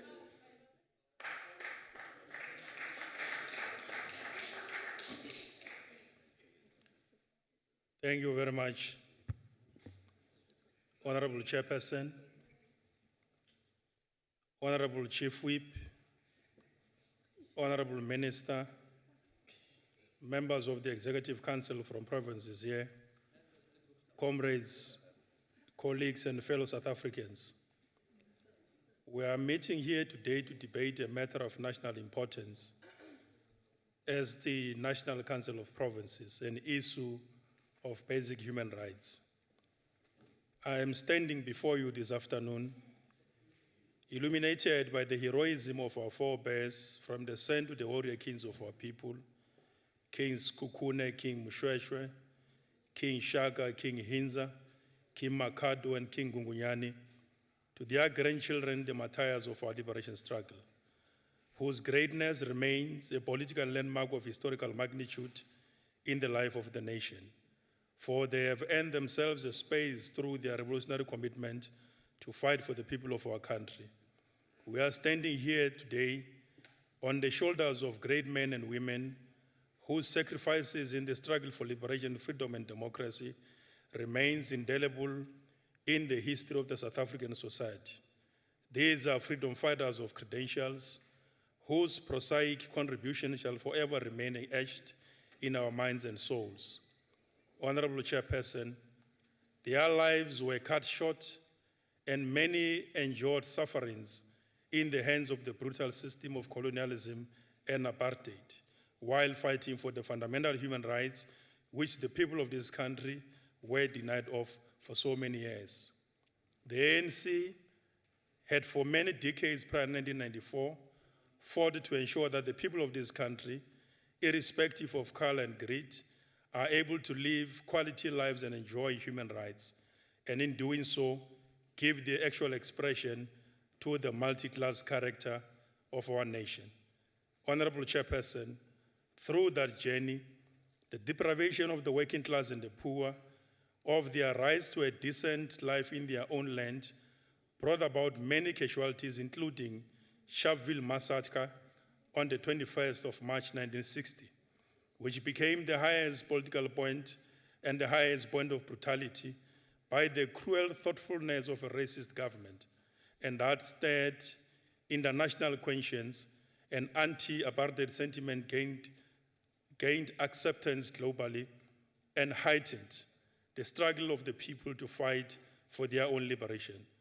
And the 21st of March got to be known as the Sharpeville Day, and today is called a Human Rights Day.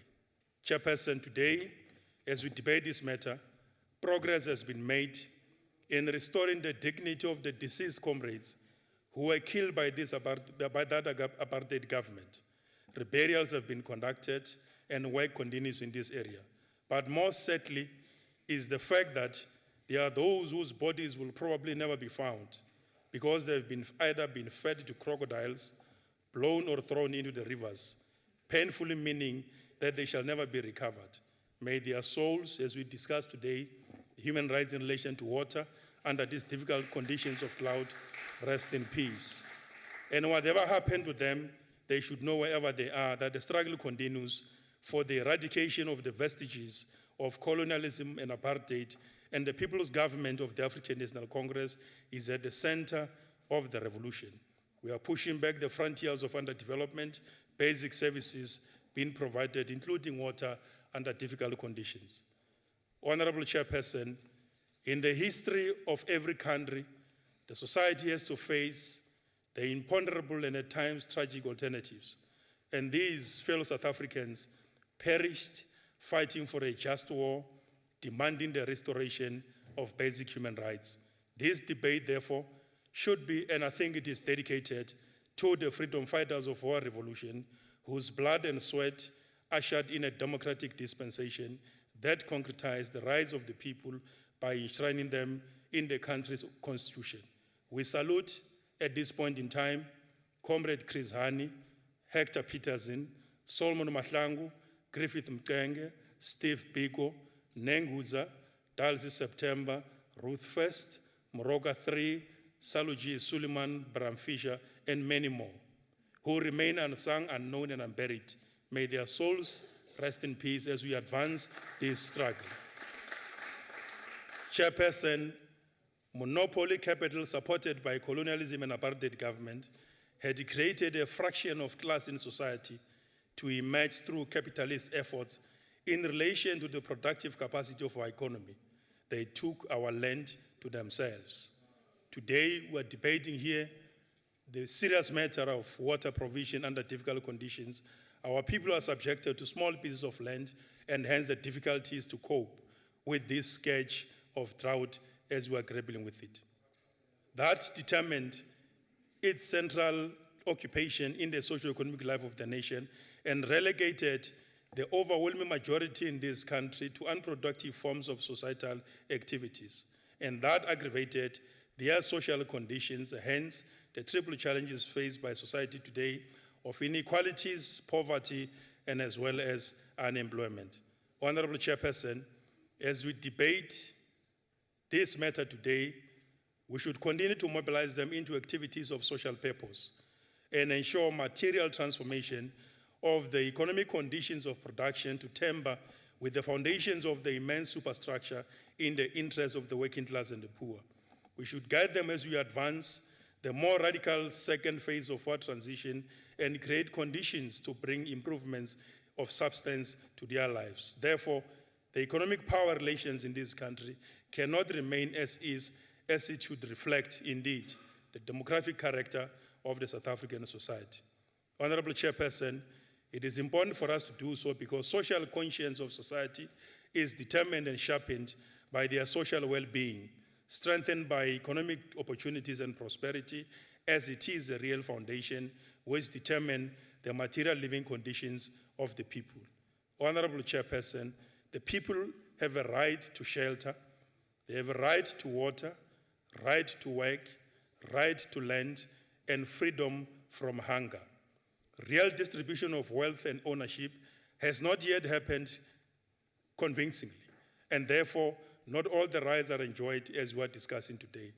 And the economic issues should not therefore and shall never remain an intellectual exercise as others would want it to be, because that would be surrendering the society to abstract theories, and that would precipitate adventurism advocated by others and detour us from the main line and make us lose focus of the national project.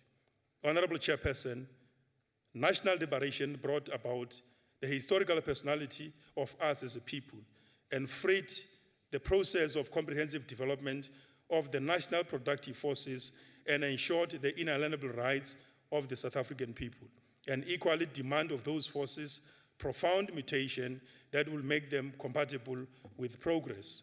Honorable Chairperson, hence the African National Congress had charted a course within the realm of objective possibilities to essentially position the country for it to respond over time to real issues affecting society. In this regard, our hearts are warmed by the fact that systems have been laid to defend the rights of the people, institutions of defending democracy and providing services have proved to be functional and effective, and therefore shall never be a moment in this country where South Africans will experience once more again a form of culture that undermines the people's rights. Chairperson, the perspectives in the social dynamics accentuate noticeable progress in the transformation of the social structure of society, and hence the direct influence and impact of the policies of the African National Congress in the outlook of society. And that manifests itself into Ubuntu that was not there during the apartheid government and colonialism. And this contains values from the cosmology of society and laid a firm foundation for a national identity and culture long articulated by the founding fathers and mothers of the struggle for freedom. Chairperson, supremacy of the Constitution and the rule of law has been guaranteed to all South Africans, that their rights are respected, and any incident of violation is and shall be attended to without any prejudice. As such, we have set the pace, which accords with the objective conditions demonstrated through policy. And these include what the Department of Agriculture, of Water Affairs and Rural Development are grappling at the moment, moving and traversing the landscape of our nation to respond to the conditions under which our people find themselves as a consequence of this drought, which has brought serious problems of water shortage to both human beings and as well as animals, including, of course, the fauna as well. Chairperson, our theory and techniques of development is all-encompassing and based on an understanding and appreciation of the multi-class character of the nation, evidenced by socio-economic infrastructure and progress made to date to lay a firm foundation for basic human rights in our country. And this has made it possible that through policy, through legislation, through programs and activities, enough services are being given to our people. Just to give one or few examples, the progress we have made. Your time has expired. Thank you, Chairperson. Thank you very much. Thank you. The Honorable Zwane.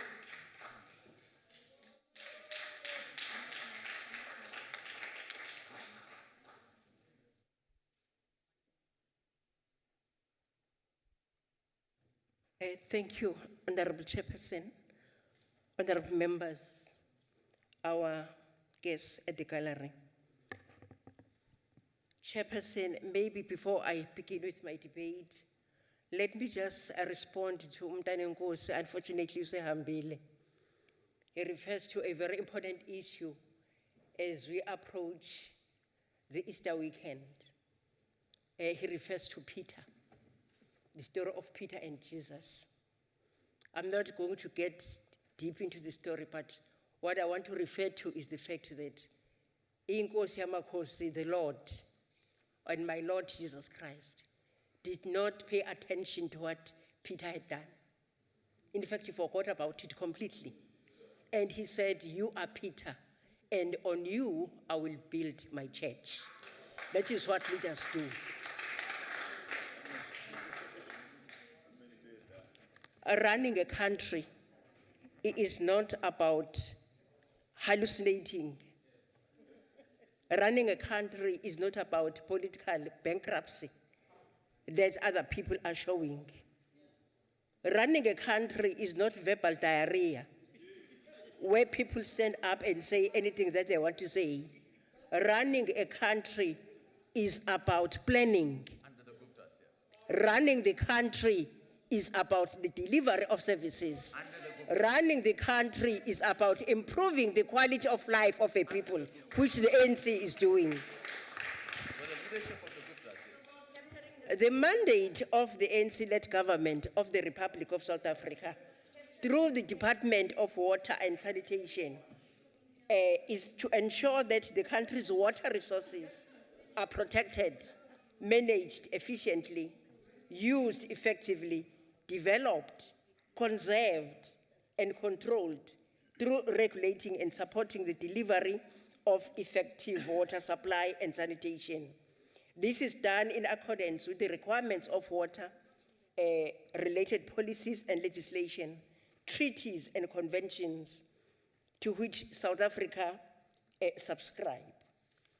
The delivery of water and sanitation is not merely a delivery of basic service, but it is an issue of human rights. South Africa recognizes the fact that citizens have got a right of access to clean water.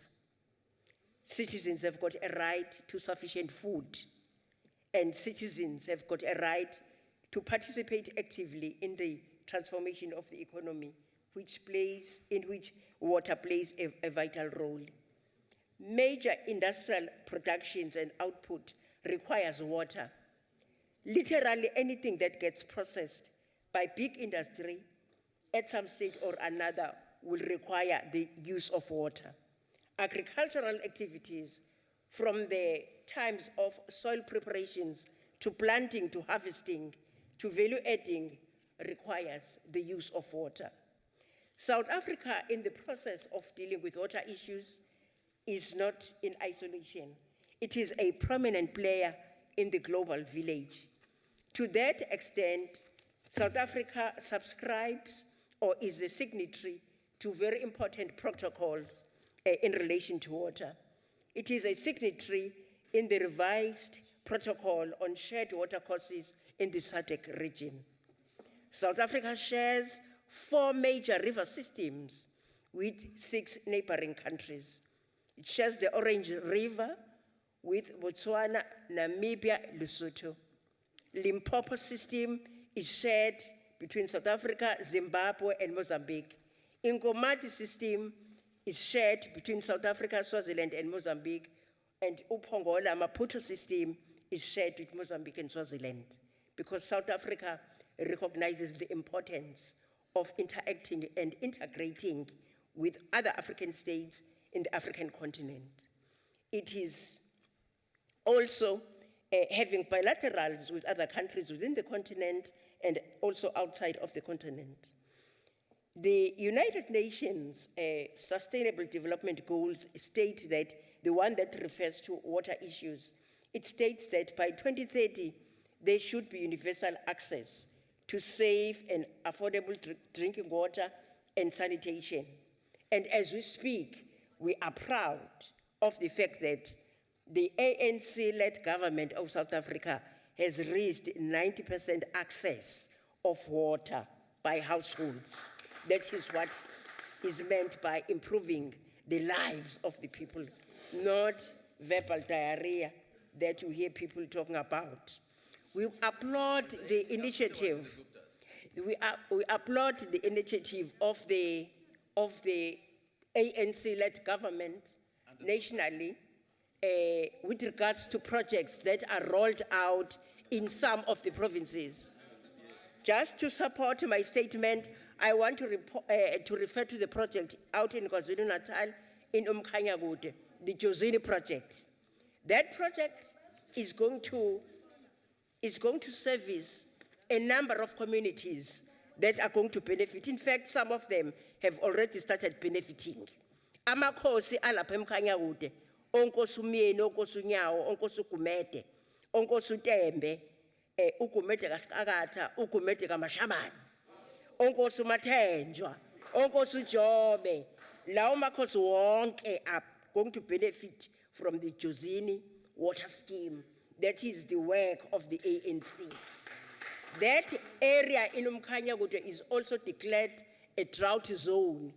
And the initiatives of the government of the Republic has seen to it that there is relief or interventions that are made in terms of making provision of money to secure the water trucks to service the areas, although we recognize the fact that what has been given is not sufficient. But what has been done is within the limits of the constraints of the finances that the government has. In Oku, there is a problem of drought, a major problem of drought. In all the districts in KZN, there is a problem of drought. But let me just quote Oku, because I'm closest to that area. In Umuzwabantu, we went there during the provincial week. The drought was bad. The dam there in Umuzwabantu, in Hating, was at the level of 8%. Literally, there was no water. And the areas that were affected, as ngaphansi kwamakhosi akwamaci, Ofoto, Omboto, Ojani, those areas were vitally affected. But because the ANC cares, it saw to it that there is provision of money to secure water tanks to go and service those areas. Ama areas akamzwabantu umzumbe, vulamehlo ezinqoleni umdoni are being serviced. And there is these projects that we appreciate where 15,000 artisans are being trained to work on the water leaks, and that is job creation by the ANC, because the ANC cares for the people. It's not enough, but we're going to get there for as long as we are focused and you don't listen to all types of noises. Let me go to Cape Town. At Cape Town, we've got a major problem. Lapaya eKhayelisha. There is a problem there. Umama walapha eKhayelisha, unolulama jaha, living in Khayelisha, in Kanini area, in Lindela Road. And she says, and I quote, "I don't understand how the city keeps on forgetting us. Each time they come to Nganini for sanitation purposes, we have to travel quite a distance to get water from a tap, which is in another street.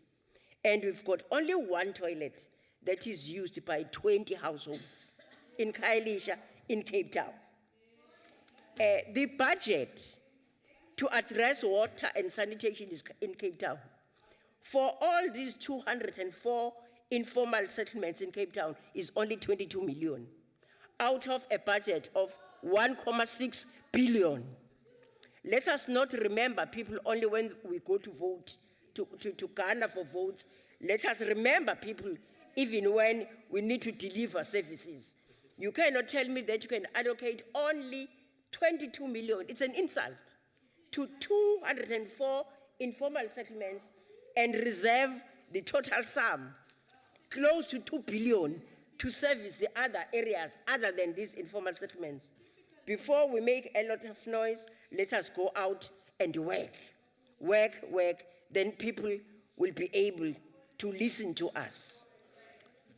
In conclusion, Chairperson, I do want to say that we also do appreciate the effort of government in terms of addressing drought issues, where $1 billion was actually given to farmers to address to issues relating to drought.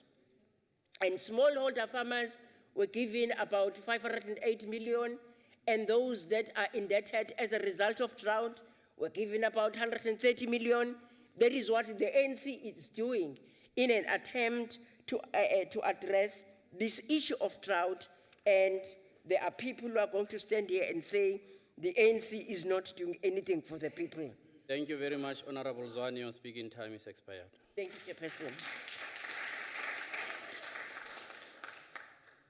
We'll proceed with our speakers list, and I will invite Honorable Mackenzie.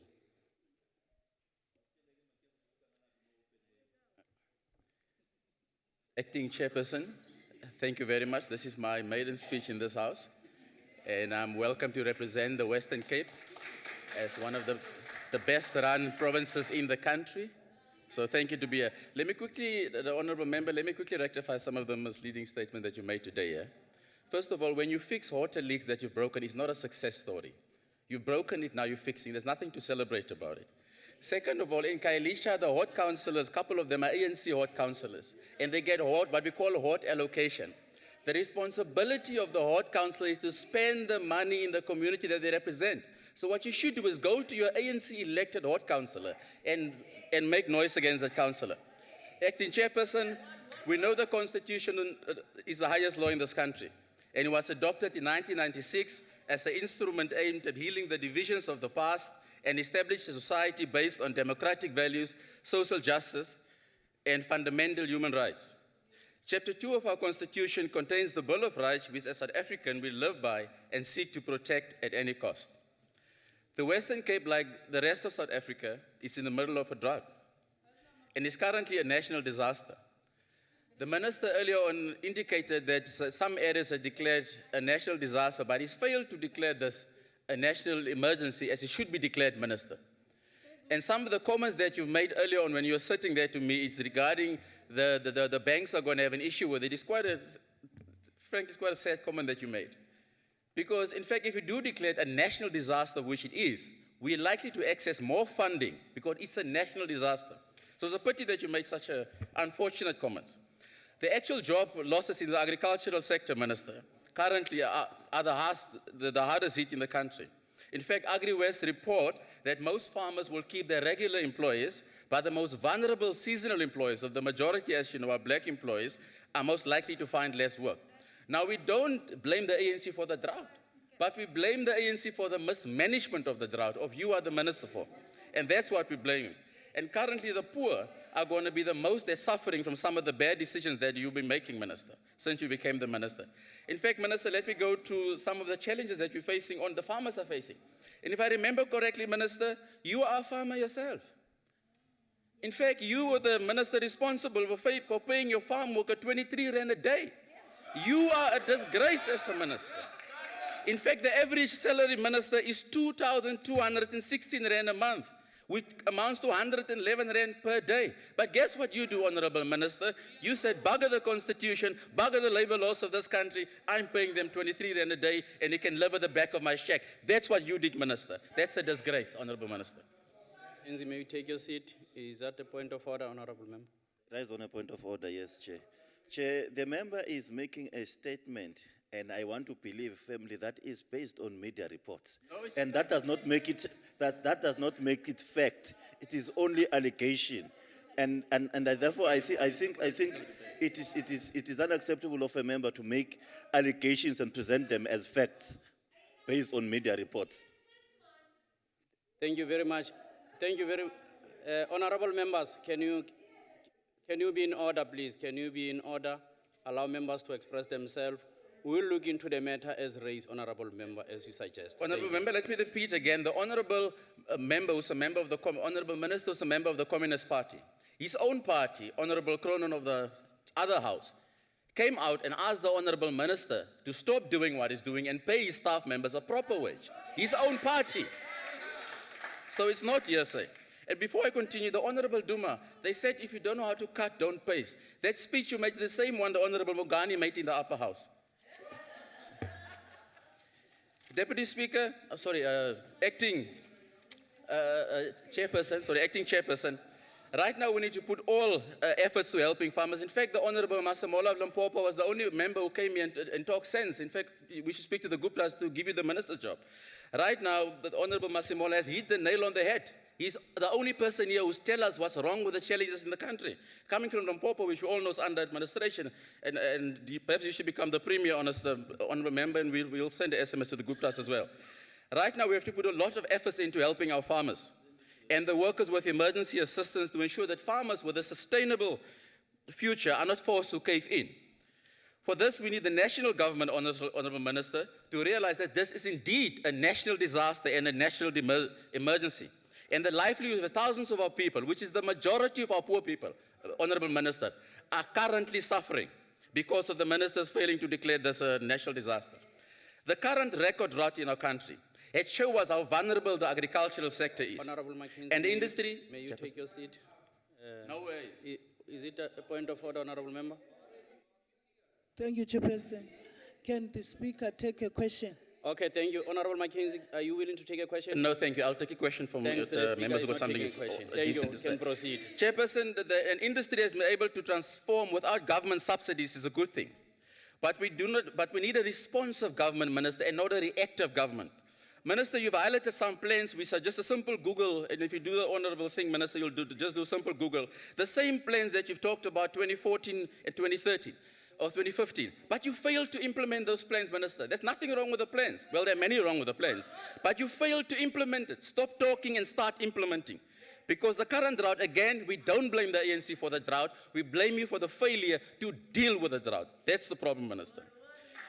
Minister, part of the issue is, and again, you've mentioned the issue about the trackers that's coming from America. Again, the industrialization of our country post-1994 and the mismanagement and destructive of our factories, Minister, of your party is solely responsible for. We should not be importing tractors from America, for goodness sake. We should be manufacturing tractors, Minister. We supply steel. We've got some of the biggest steels in these countries. And then you said, Minister, something that is quite shocking about agriculture. And you said there, we must really look at changing the animals that we breed. And the Honorable Masemola from Limpopo has mentioned it in terms of their ancestors. Now, our ancestors, Honorable Minister, survived for hundreds of years in our current situation through many droughts. This is the worst one, certainly, Minister, and I agree with you. But you saying we must change our animals. Minister, how do we change the animals? We must change the ANC because they are the problem and the mismanagement. It's a shocking statement coming from you, Minister, and I'm actually embarrassed to stand here listening to this.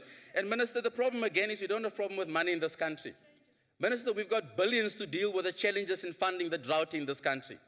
Minister, the 4 billion that our president wants to spend in the new chat is one example of the money we can spend on the drought, Minister. So please, when you go back to cabinet, perhaps you must speak to the Guptas and the president and tell them, let's spend then 4 billion on the drought, Minister, and not the 4 billion on a jet. Similarly, Minister, we spent millions, the ANC spent millions and millions of rand in defending the war criminal al-Bashir. In fact, we smuggled him out of this country like a thief in the dark. That money, Honorable Minister, the millions spent on court cases should have been spent on the drought. So please, Minister, on Human Rights Day, let's respect the human rights and the constitution of this country and don't spend money on war crimes and criminals and smuggling them out of the country. Can you take your seat? Onward, Honorable Member. I'm raised on a point of order. Honorable Mtetwa.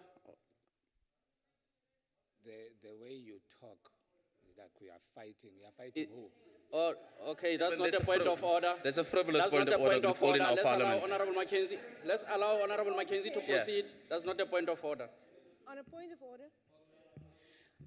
Honorable Acting Chair, on a point of order, Honorable Kimbi have to withdraw the racist statement that he made that the Honorable Ricardo Mackenzie is a garden boy. I ask him to withdraw it. Honorable Kimbi, can you withdraw the statement you made?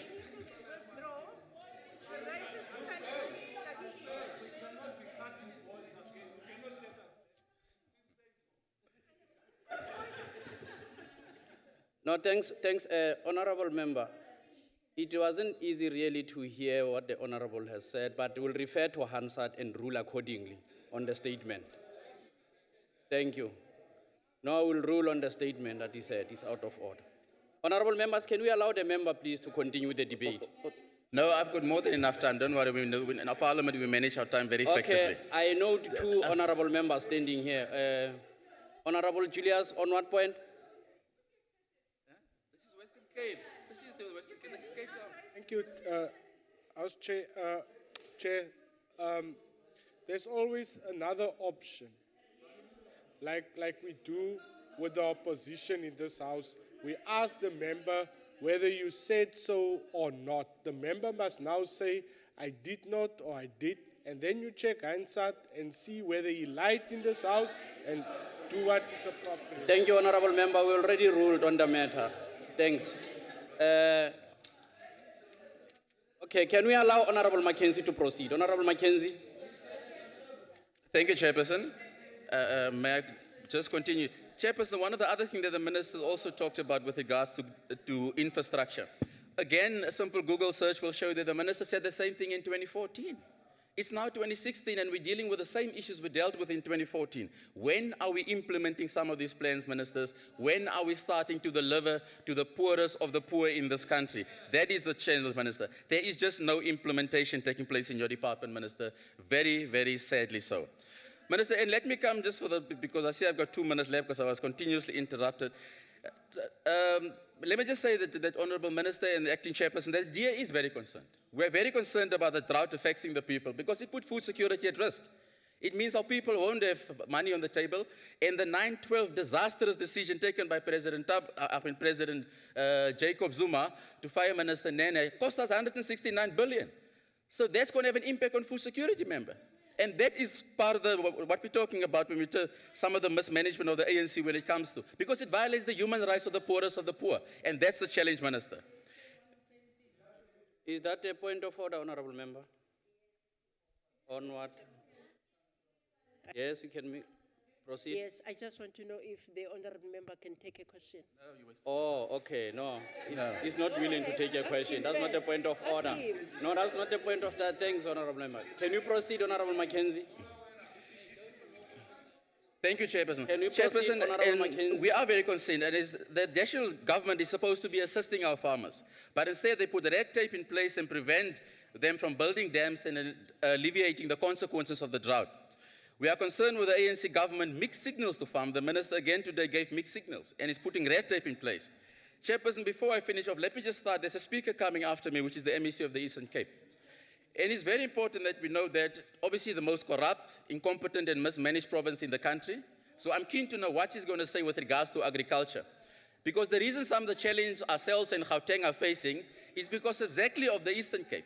The reason why 20,000 learners are coming to the Western Cape, 60,000 to Gauteng, is because of this mismanagement of the Eastern Cape, and the reason why many farmers are suffering, including, as we know, that Minister Nakwana paid his farmer 23 rand. So I was sitting with ears to wait what kind of advice the most mismanaged, corrupt, incompetent province, MEC, is going to give us today. I thank you.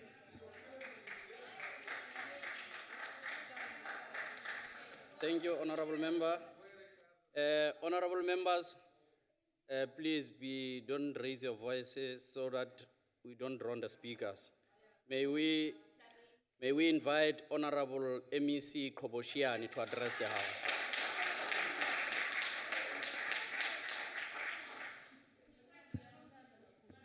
Thank you very much, Chairperson.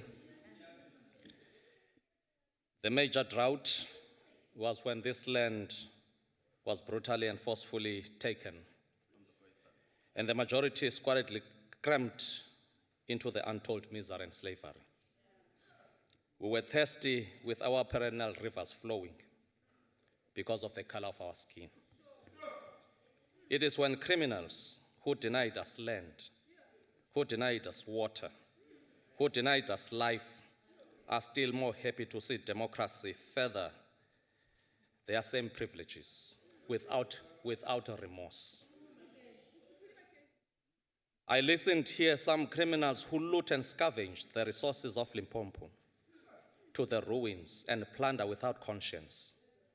Now they've got an audacity and courage to come and stand here unashamedly in front of the pained society, still flashing their opulence, lust of money, purporting to be serious politicians. And I think we need to be careful. The tragedy that what has created the need for this gathering, Honorable Chairperson, and made it seem natural that we must gather in this historic debate. We are here commemorating the people's dreams fulfilled by the African National Congress, the triumph of justice over tyranny of the past, the realization of the vision enshrined in the United Nations Charter and the Universal Declaration of Human Rights.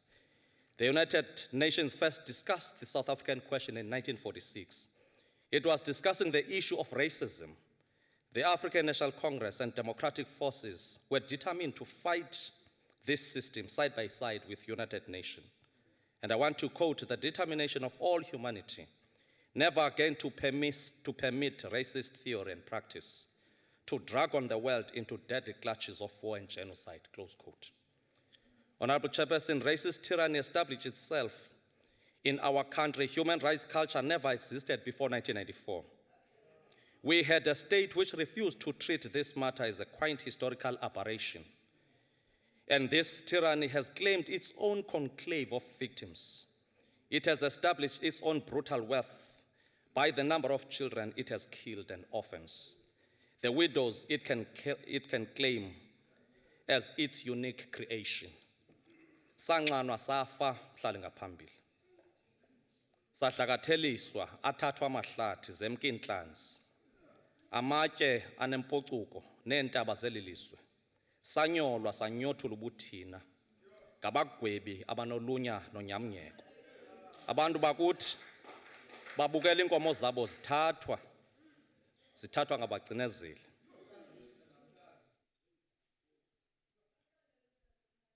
Our Human Rights Day last year in the province of the Eastern Cape, we had an honor of welcoming the multitudes of the people of South Africa to the National Celebration of Human Rights Day in Newton Hague, under the theme, and I quote, celebrating Freedom Charter, enjoying the equal human rights for all. We celebrated this day with the rest of the country, with a sense of satisfaction that democracy we ushered in 1994 is deepening and maturing. Often it is said that time heals all wounds. Today, at this debate, we remember Sharpeville as it was yesterday, and we should therefore propose to mark the 20th milestone of our democratic constitution in honor of those who perished.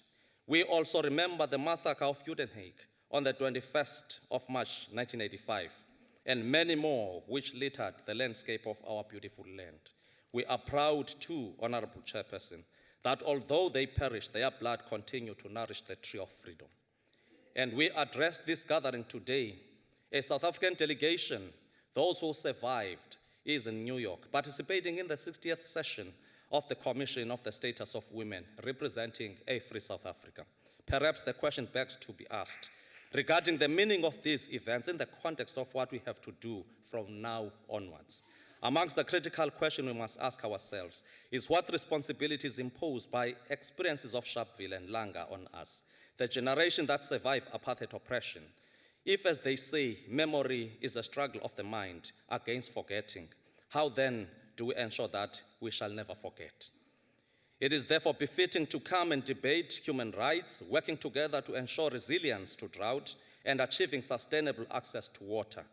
Bakhona abantu abade bawuretirisha bengazange bayipasisa ibudget yamahlwempu okusamanzi abantwini abangenawo. Now they can stand here not knowing exactly how many pipes connected to the majority of citizens of this country. They must shut up.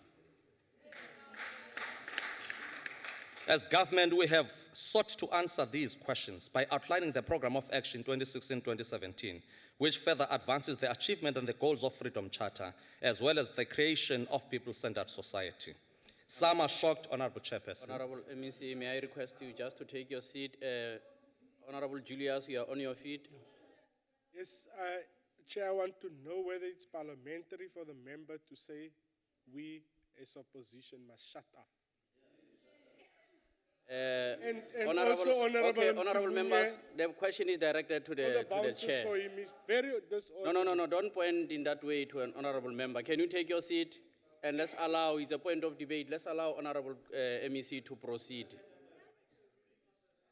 No. Some are shocked, Honorable Chairperson, to see water treatment works. household water connection, electricity, and access to infrastructure. Their shock is causing them angry, amazed of how come in 20 years these people are looking like us. Without repeating everything we have said in our State of the Provincial Address, we continue to advance our quest to improve our health outcomes.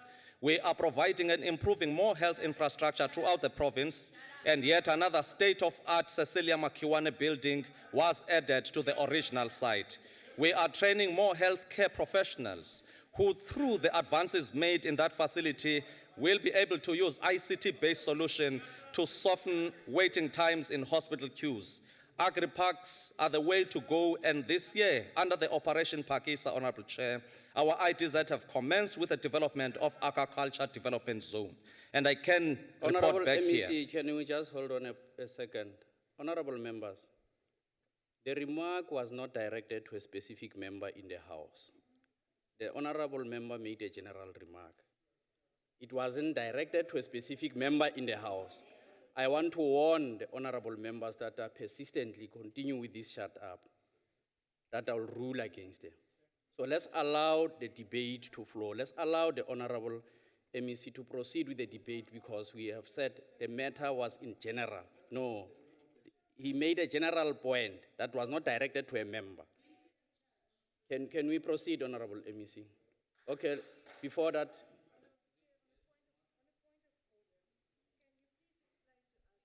That when the first ruling was that the comment from members of the ANC of this House was general. When we, as members of the DA, just used the word shut up with any name coupled to it, then you will make a ruling. If this is not biased, then I haven't seen biased ever. And I'm asking this, and we will write the letter in this command. Thank you. Thank you, honorable member. Can we allow the MEC to proceed with the debate? The right to healthcare, Honorable Chairperson, the right to food, water, and social security is enshrined in the Constitution. We can report here in this Honorable House that good rains have blessed us, and we will continue to pursue our targets of cropping 300,000 hectares of land, which we set in the current term. Last week in East London, we hosted Economic Research Conference with DTI. Our main role in the economy is to create an enabling environment where business and entrepreneurship strive. To this end, we are transforming the provincial economy to create jobs and to encourage more development through partnership and export linkages. Earlier today, Honorable Chairperson, in East London, National Treasury, through its job fund, working with Mercedes-Benz South Africa, launched a learning academy that will provide trained artisans, not only for MPSA, but for the needs of the entire industry as well. This academy has a robotic reference cell for the training and will be a feeder of artisan skills to maintain the plant, and hope that the community of Buffalo City as well as local industries will immensely benefit from this venture. Indeed, siyaqhuba. We are determined again, in line with the Freedom Charter objectives, Honorable Chair, to ensure that our people are able to bring up their families in comfort and security. Accordingly, we are prioritizing the fight against crime and corruption, informed by the respect of the right to life. Last month, we took a campaign of no violence against women to communities of Kebe during March the 8th on the International Women's Day to bolster the efforts of the criminal justice system, focusing on rural safety and elimination of substance abuse, illegal taverns, and shebeens in the province. After almost 22 years of freedom and democracy, Honorable Chairperson, ours is a country in which our people are free to associate with whomever they wish, to move freely to every corner of the country, honorable members, to speak their mind without fear of state repression, to assemble and protest at whatever they receive as injustice, and to explore their full potential as citizens in every manner possible within law. Through an intensified campaign of public education, all of us must appreciate that state property is our property, and we each must play our part in ensuring that it is protected against wishful destruction. We must appreciate this point, whereas in Sharpeville and in Newton Hague, They were engaged in a titanic struggle to get rid of this albatross of apartheid oppression. Today, we have a responsibility to build our country. It is a responsibility that requires not only maximum discipline, but constantly we must work together. Events such as those looting sprees and xenophobic attacks we saw over the weekend in Israel and muddy our human rights track record. We hold it as an inviolable principle that racism must be opposed by all means that humanity has at its disposal. Whenever it occurs, it has a potential to result in a systemic and comprehensive denial of human rights to those who are discriminated against. This is because all racism inherently a challenge of human rights because it denies the view that every human being is a person of equal worth with any other because it treats entire people as subhuman. We have a responsibility to expunge this crime through conventional, legitimate constitutional mechanism. And I just want to quote, "The cannibalism of racism evaporates the steam of freedom and democratic credentials, and it may reduce our good standing in the eyes of the world." In conclusion, President Nelson Mandela in 1993 said, and I quote, "Adopted Freedom Charter in 1955, this is a document born of our struggle, rooted in South African conditions and expressing the aspirations of disenfranchised. Because of its content, the Freedom Charter has met with international acclaim. As an outstanding human rights document, Freedom Charter provides a sound moral basis for law and lawmaking. It poses an inclusive basis for citizenship," close quote. There can be no better monument to those heroes of Kwalanga, Sharpeville massacres than our success in making ideas live in perpetuity through instinctive work to lift our people from poverty by making viable their dream of a better life.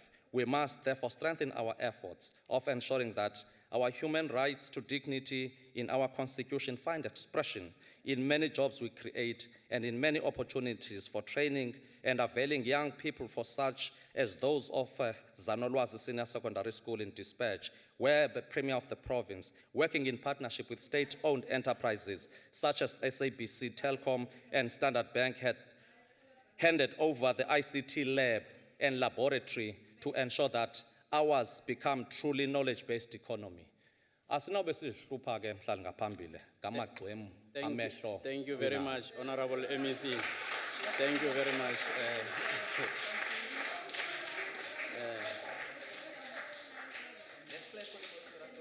May I invite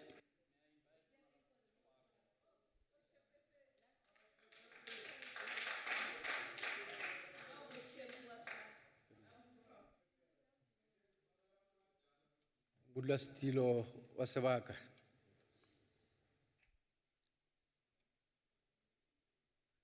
Tona la tsa temo, thuo, jwalo ya dikgwa le kgolo ya ditlhapi. Batlotlegi ntlong ba botlhe ba le mo. Ga mmogo le botlhe ba ba tswang diporofenseng le SALGA. A ke le dumedise. Le baeti ba ba leng mo, babogi ko magaeng, Afrika Borwa le lefatshe ka bophara. Ke lebogele sebaka seo se mphileng sa go tsaya karolo dingangisanong tsa letsatsi. E le ga re keteka letsatsi la segopotso leo lefatshe e re ka ngwaga ya 1948 le kile la kopana la le tlhopha gore ke nnete la tshwanela go keteka ditshwanelo tsa batho. Ka yone ngwaga o ke mo go ne go tsalwa puso ya bonwamadi e leng puso eo e characterizwang ke the party as capitalism of a special type, the apartheid regime.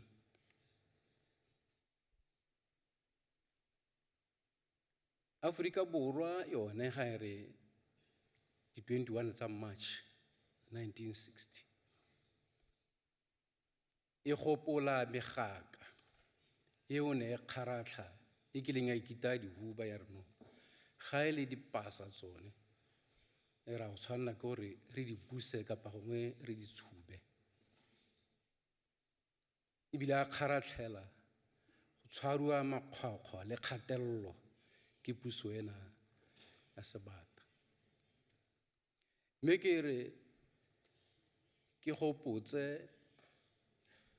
makoko kganetso a eteletsweng pele ke setlhopha se sa DA gore ke nnete bone ga gona sepe se se phoso se ba ka se dirang. They are immune to making mistake because indeed there is nothing that they are offering and there is nothing that they are doing. Koloi ya ga polokriri ye sa leng e nna ka botlase ga setlhare ga go ntja epe e ka e bogolang e bogola koloi e tsamayang ga e le se se dirang ke gore dimpša di a e dikonoga dikakelepara di rotele ga le eng se e gata ya pele e kgobekela pambele leuba leo le padimotseng naga le tlholwa ke the phenomena called climate change. Honorable Sfako, may you take your seat? I see you standing, Honorable Member. Is it on a point of order?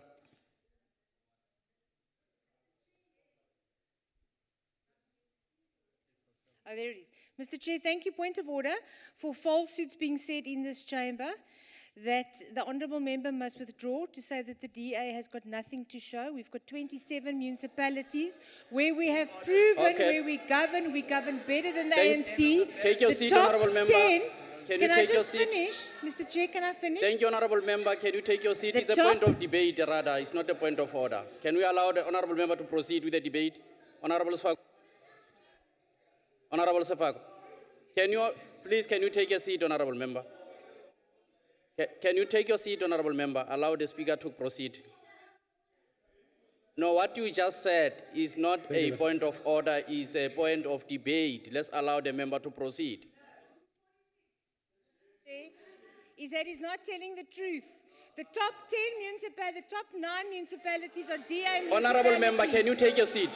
So thank you very much. Can you please take your seat? Thank you very much, Honourable Chair. Can you take your seat, Honourable Member? Take your seat. Proceed, Honourable Sfako. Honourable Chair, thank you very much.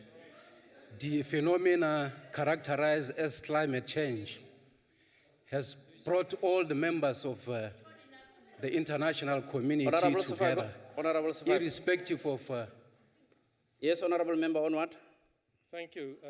It's very difficult if you get up and you look at me and you don't recognize me. Honourable Chair, I would like to know whether it's parliamentary for the honourable member to refer to members making remarks, to refer to them as dogs running around a car and urinating against a car.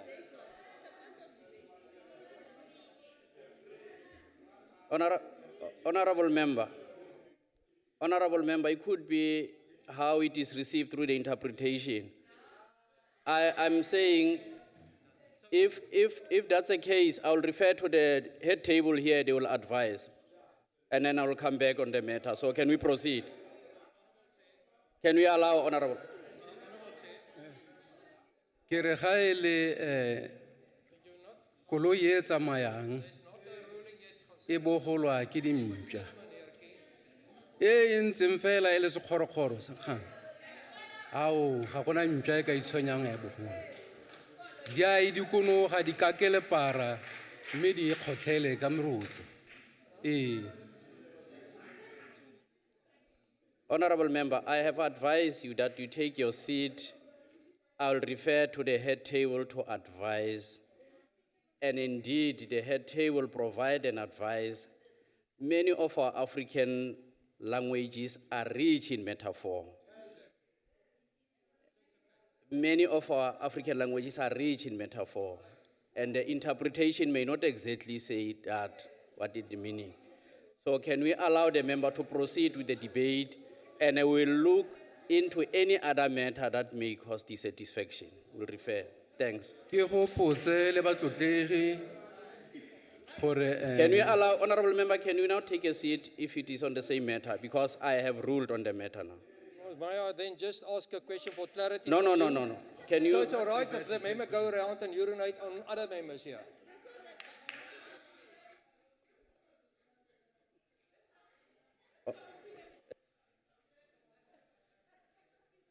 Ke a go leboga,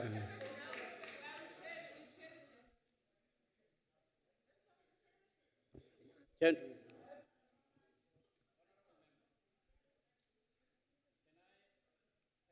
address you, honorable member. Are you referring to any specific member in the House? Colleague to general, and that is Can you, also Afrikaans. okay, take your seat. Thank you. Let's allow Honorable Sfago to proceed, please. Let's not be obstructive. Honorable Sfago, can you proceed with the debate? Mia ke tswelele ka gore le maitsholo a e seng one ke re morwetsana kgalala ya marata go lejwa ga e sena maitsholo ra re e jwale ka lelengana la gauta sefeneng sa kolobe e tla re mo mokgabong wa yone e go phethekga ka lone mo seretseng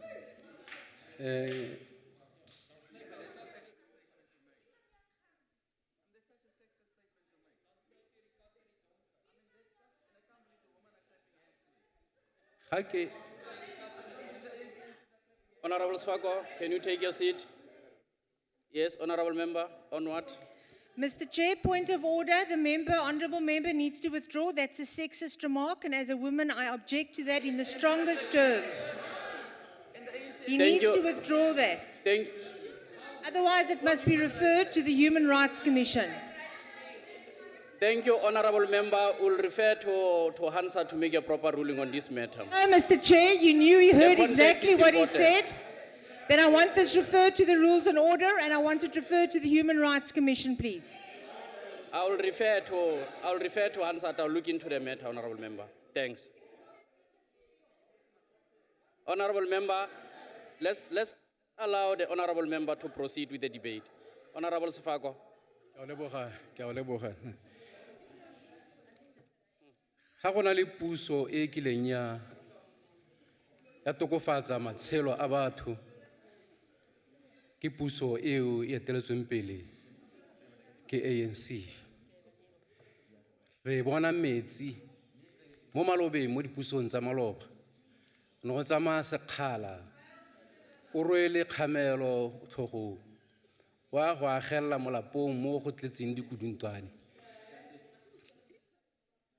re bona matlo ra kagelo ya matlo a go puso e kileng ya aga matlo a go tshwana le eo ya agilweng ke African National Congress mo nakong ye re bona bana ga ba dikolong ba na le transporto ya go ba tshotlego ya mo dipolaseng mo re bonang bana ba ne ba tsamaya sekgala se leele e fedile puso e tlisitse transport ka moo re tloga re re ha le ANC ra go leboga ra tshwanna ke gore re leboge tshotlakako ya bomme mo ba neng ba palelwa le ke go ka bula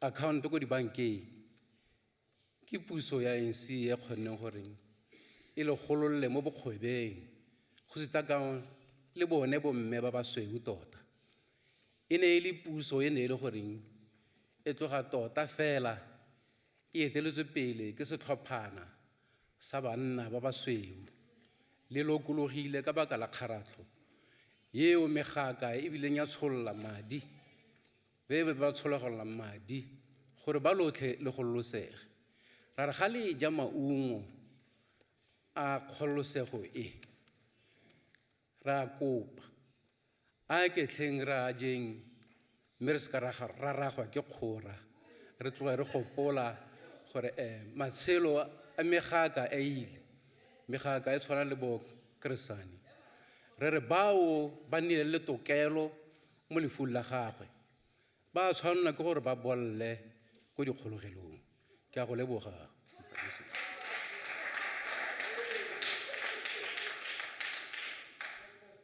Thank you, Honorable Member. May I invite Honorable Malloy to address the House. Honorable Malloy. No, thank you very much, Acting Chairperson, Minister, ABC's present here, permanent and special delegates, distinguished guests, ladies and gentlemen. Chairperson, the Second World War had caused trauma amongst many nations of the world.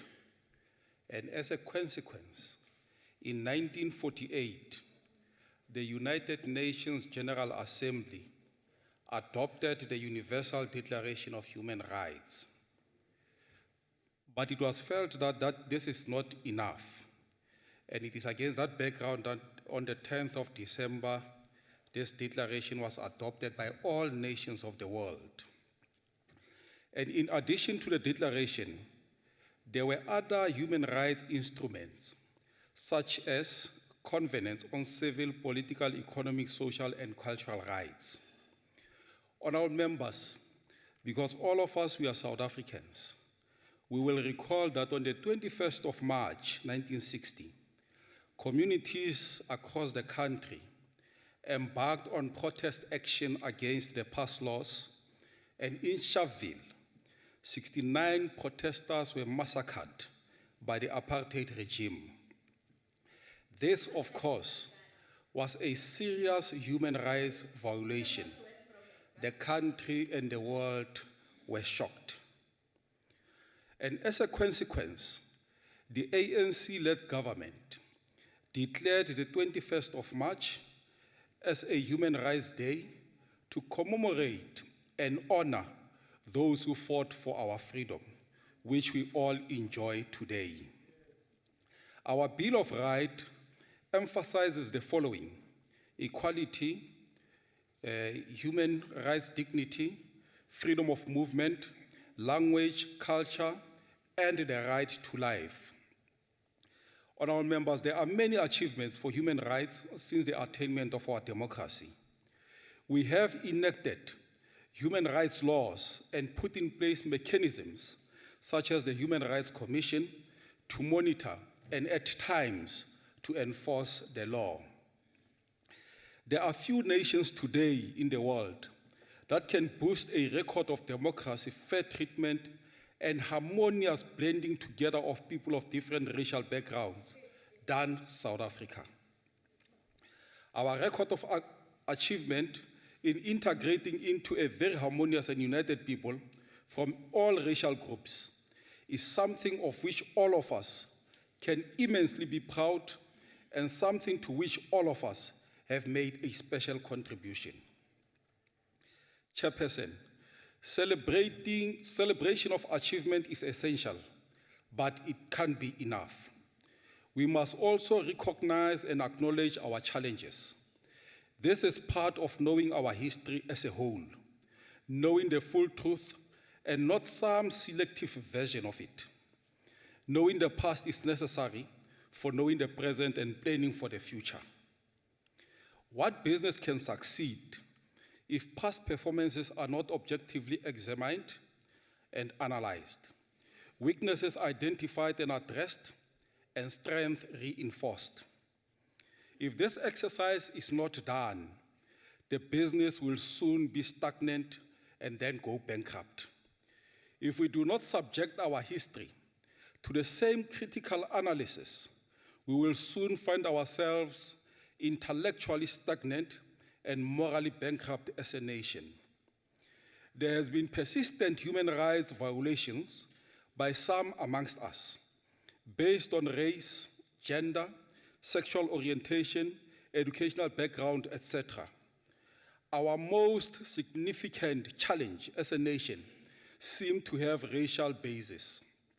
Honorable members, racism is a continuing stain that has discredited much of our history and continue to infect our present. The current racist episodes has caused great damage to many of our fellow South Africans. In recent months, the number of complaints of racial discrimination has reached record levels.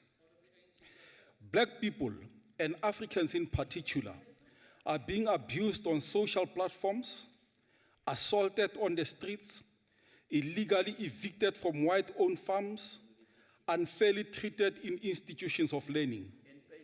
The justification for this serious human rights violation is that these individuals are exercising their freedom of speech.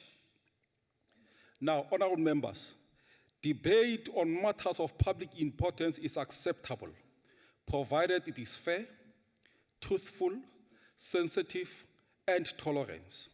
And let me advise honorable members who are making noise.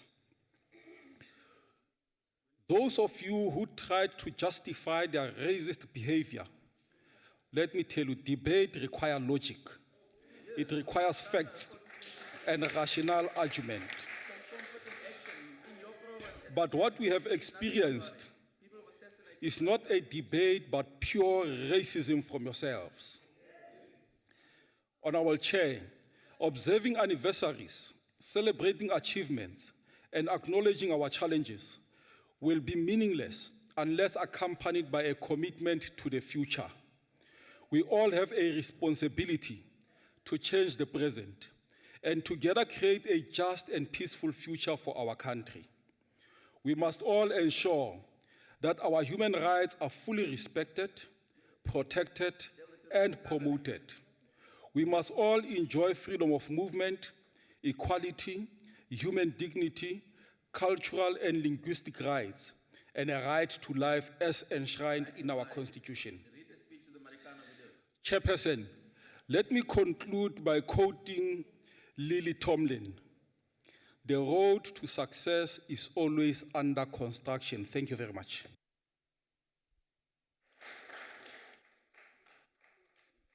Thank you, Honorable Member. May I invite Honorable Mpambo Sibukwana? Honorable Member.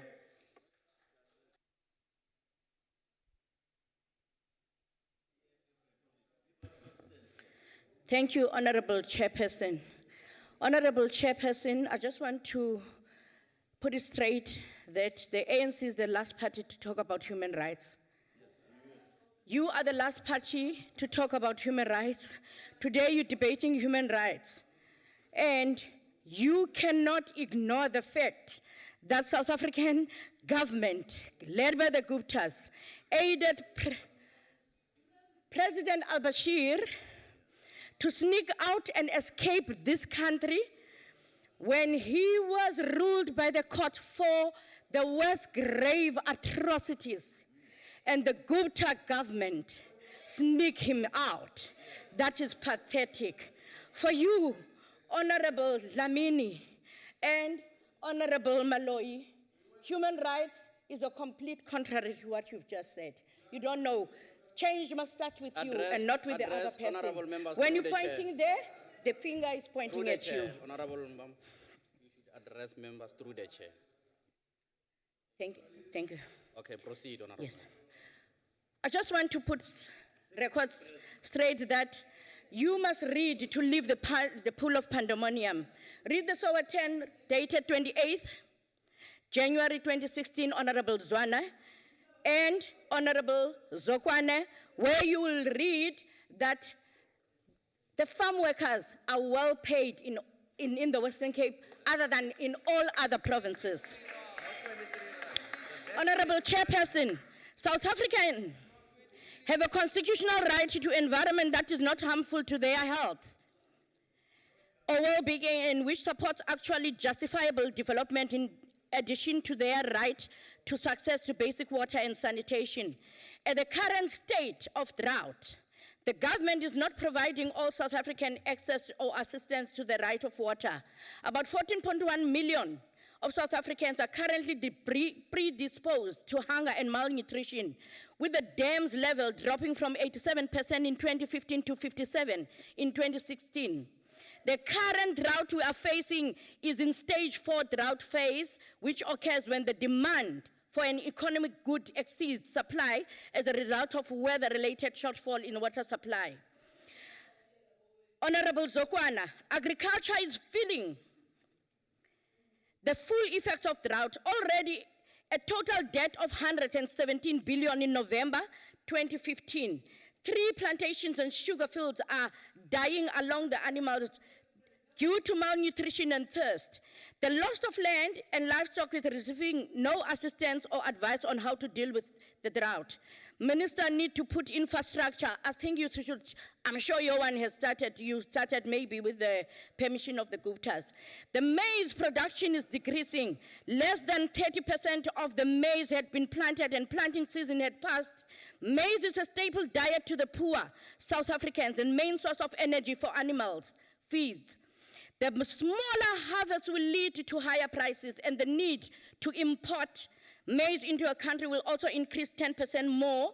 2016, that doubles the inflation to agriculture sector, 7% of the formal employment, and contributes to about 12% of the GDP. With the current state of economy, Honorable Chairperson, with the weak currency South Africa is facing since the Gupta decisions, does not need all these job losses.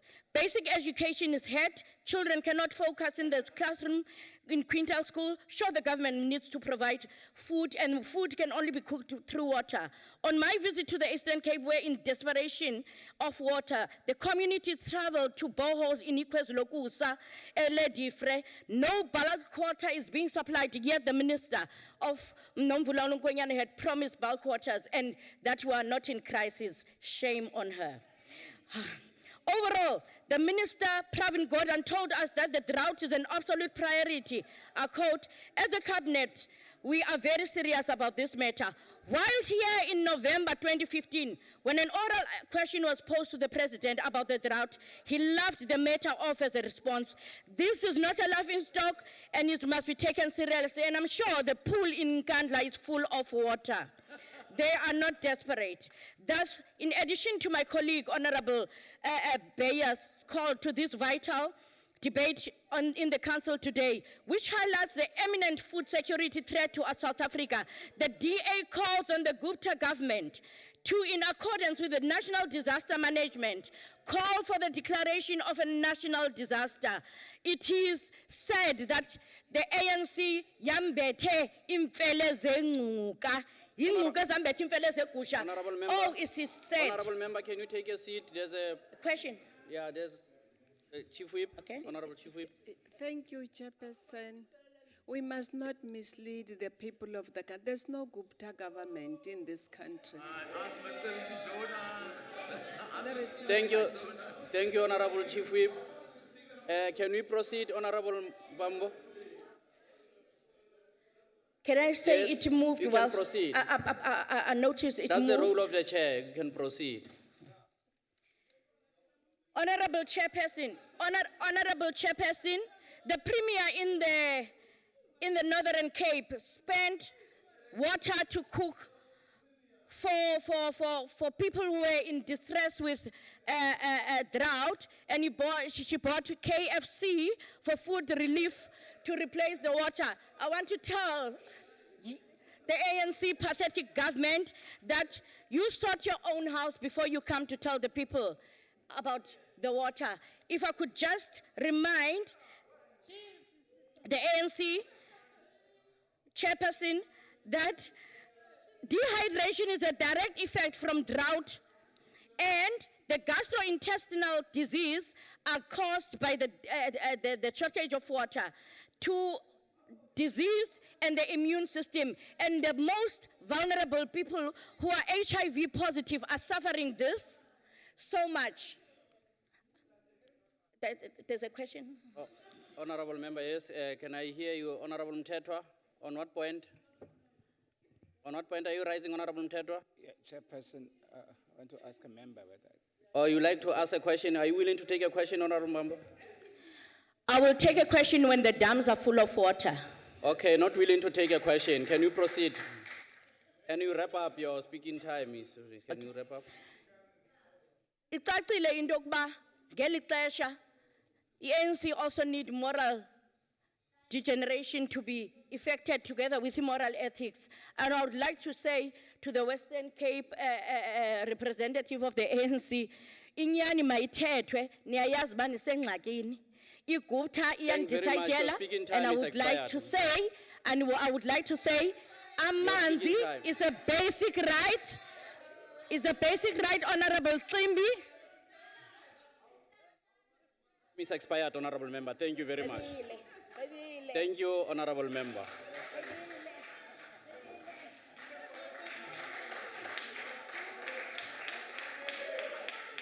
Thank you, honorable members. That welcomes Honorable Khai to address the House.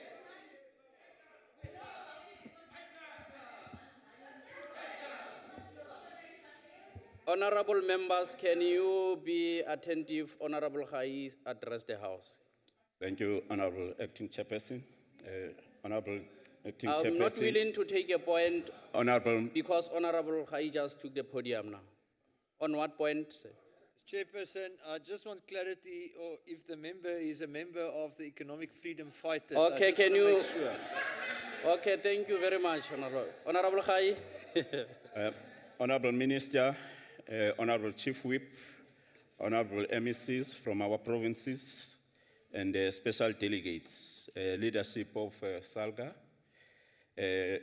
honorable members. Quoting Steve Biko, referring to the black collaborators, had this to say: being black is not a matter of a matter of pigmentation. Being black is a reflection of a mental attitude. He went on to say, the most potent weapon in the hands of the oppressor is the mind of the oppressed.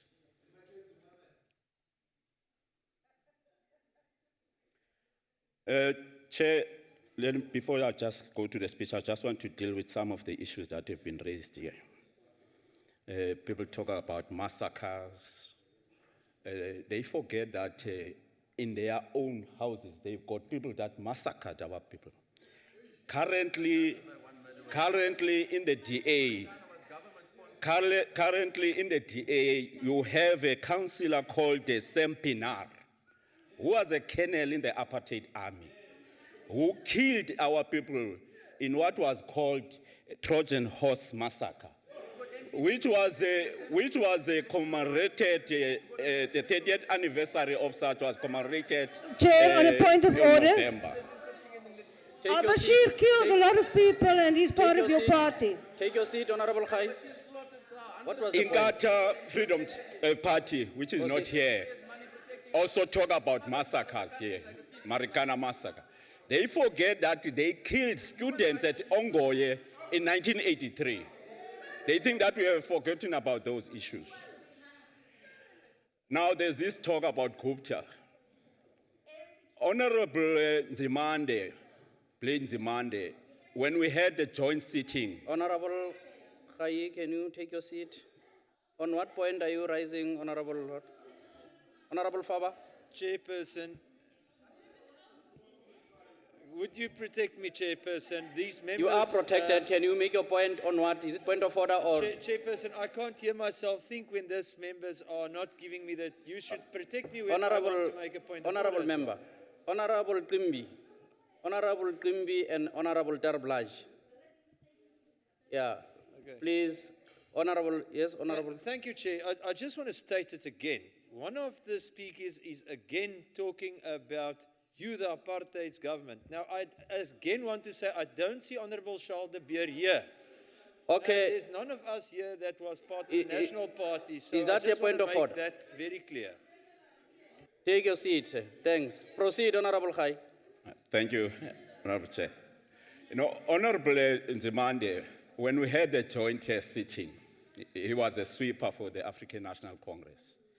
He read a letter from the then leader of a Democratic Alliance, who is the premier of the Western Cape, thanking the Guptas for donating billions to DA.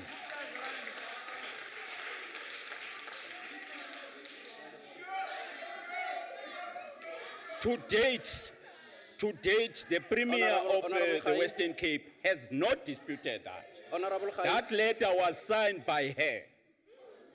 her own signature. To date, that has not been disputed. So the members of DA must go back and find out and ask Honorable Khai, Honorable Helen. just take your seat, Honorable Khai. Honorable Mackenzie, on what are you rising? Chairperson, Chairperson, am I allowed to address this house? Because the members now, I can't hear myself. No, I Can can you hear protect you. me? No, I can hear you. Can you hear me, Chairperson? Yes, I can hear you. Okay, the members must lead the house. And second of all, there's no state On capture what point within the are you Western rising? Cape. What? Unlike in the national department. Okay, just a general comment. There's nothing like that. Can you proceed, Honorable Member? Ask Honorable Mackenzie to go back to the legislature and ask this question to her own premier, whether this has actually happened, because it is in her own signature. So we ask you to ask oral questions when you go back to your legislature. Going back to the speech, that I wanted just to clarify those issues.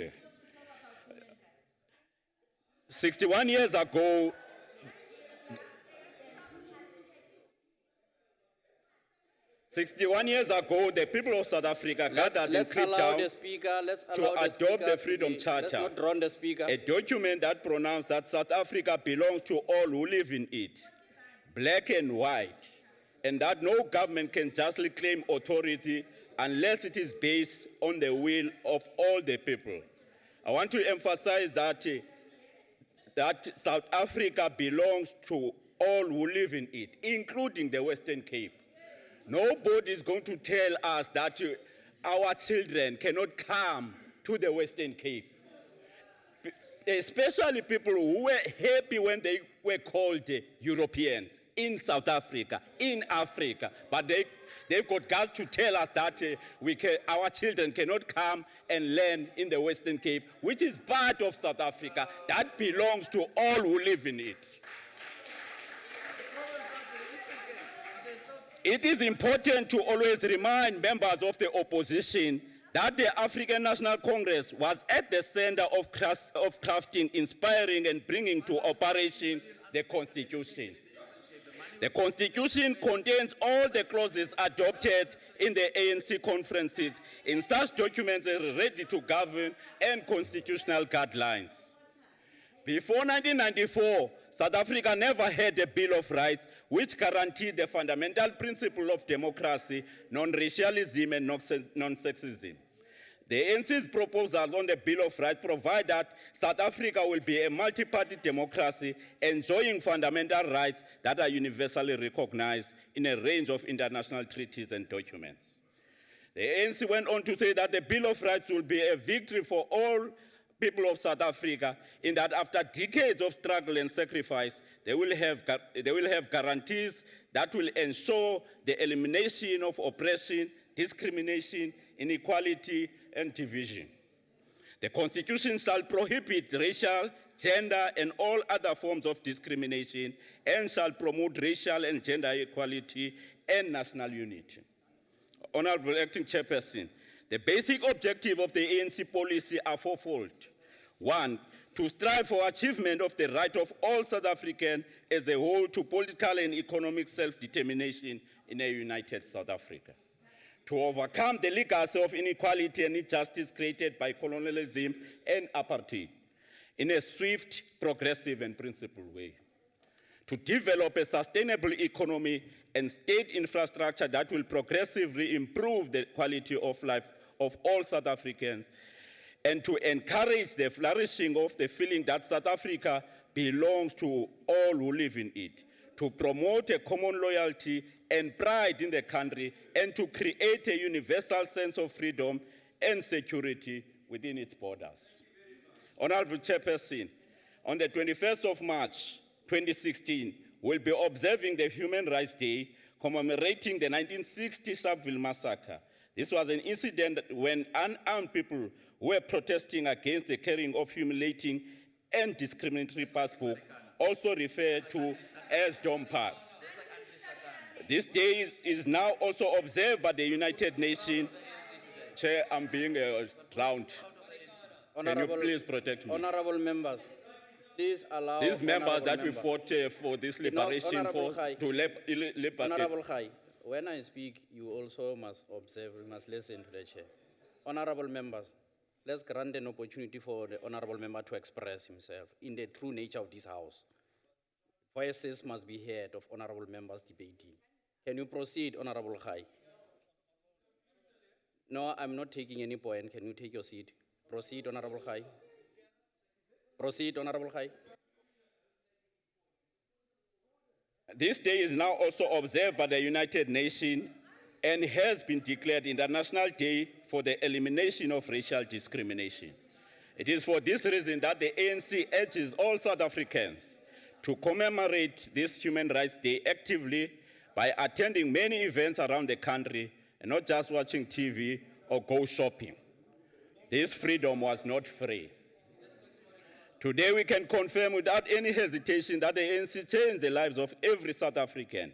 It gave us all hope that after decades of suffering, struggle and sacrifice, our lives could be transformed. We have passed a democratic constitution. This constitution, you know, Inkatha Freedom Party boycotted negotiations. Now, Inkatha here comes and talk about the constitution whose negotiation they boycotted. Some of those parties that participated in the negotiation, all they wanted were minority rights and cultural rights. That's all they were there for. So therefore, this constitution contains all of it in terms of the Bill of Rights. If you compare the Bill of Rights with the Ready to Govern and the constitutional guidelines of the ANC, just if you have a chance, members of the Democratic Alliance, you will find that all the clauses that are in the constitution come directly from the documents that were adopted in the conferences of the African National Congress. We have passed the constitution and many laws which protect our people's rights. Millions of people have moved into new homes and be provided with running water and electricity. They have been able to see their children receive education and have been given access to better health care and other basic human rights. This human rights debate, whose focus is on water and drought, is taking place during National Water Week, which was launched on the 14th of March 2016 and will end on the 22nd of March 2016, coinciding with the World Water Day. The Mangaung Conference held in 2012 noted the following: water is a scarce commodity, and that in the near future will be faced with the challenge of water shortages. This is what the ANC projected even in 2012. So it knew about this challenge. That there have been efforts made by government to ensure that we preserve water, also produce clean and quality water. The conference resolved that we must implement policy by reviewing the current legislation to facilitate the removal of unused and equitable allocation from entitlements holders in order to ensure more equitable distribution of water. There is a need to deal with the abolishment of water trading and changing the funding model for the development and maintenance of infrastructure. The need for further exploration of conservation initiatives, including restrictions on the number of golf courses in a particular radius, as these tend to use too much water that is not paid for at a fair price. You know those who use golf courses. We must continue to develop small dams, especially in rural areas, as part of water conservation. We must urgently provide every household with quality clean water, which is in the short term may include potable purification, tanks and water tanks to rainwater harvesting to promote food security. This is what the resolution in Mangaung says. This resolution became part of our election manifesto of taking South Africa forward. Honorable member, unfortunately your speaking time is expired. Thank you, Chair.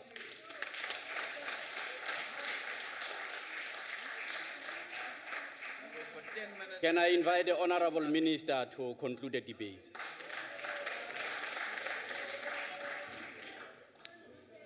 Thanks, Honorable Deputy Chairperson. You know, during the Second World War, one of the ministers distinguished himself in designing a theory detailing the ability to tell a big lie. When you tell a big lie, you have to tell it so often that people believe that there's no truth.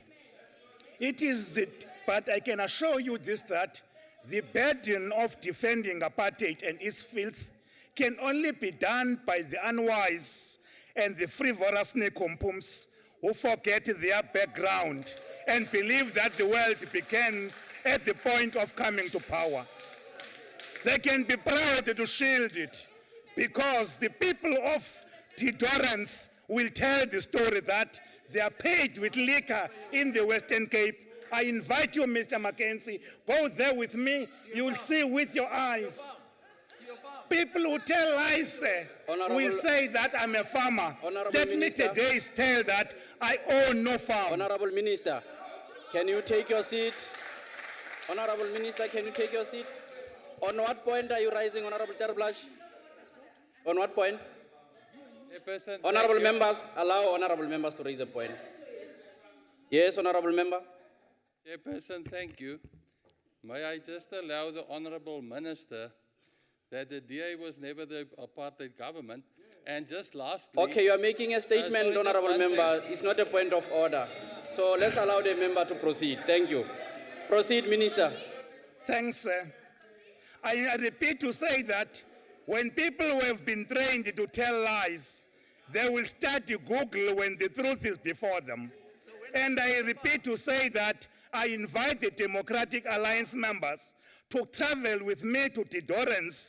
They will see people who are paid with liquor by their own employees. Shame on you when you are black, when you have been oppressed. Today you stand before us and say that the DA is clean. The DA is not clean. It is a remnant of the past government. You are like a rat that has eaten. I want to say that people who have members of the DA are having a burden of defending the untruth. I'm saying this because if you come here in Cape Town, you will see the real farm workers who are paid with liquor. Honorable Minister, yes, honorable member, I do recognize you. On what point are you rising? I am rising. I'm not referring to you, Honorable Mackenzie. This is not how you address the House seated. You rise and raise your hand. Point of order.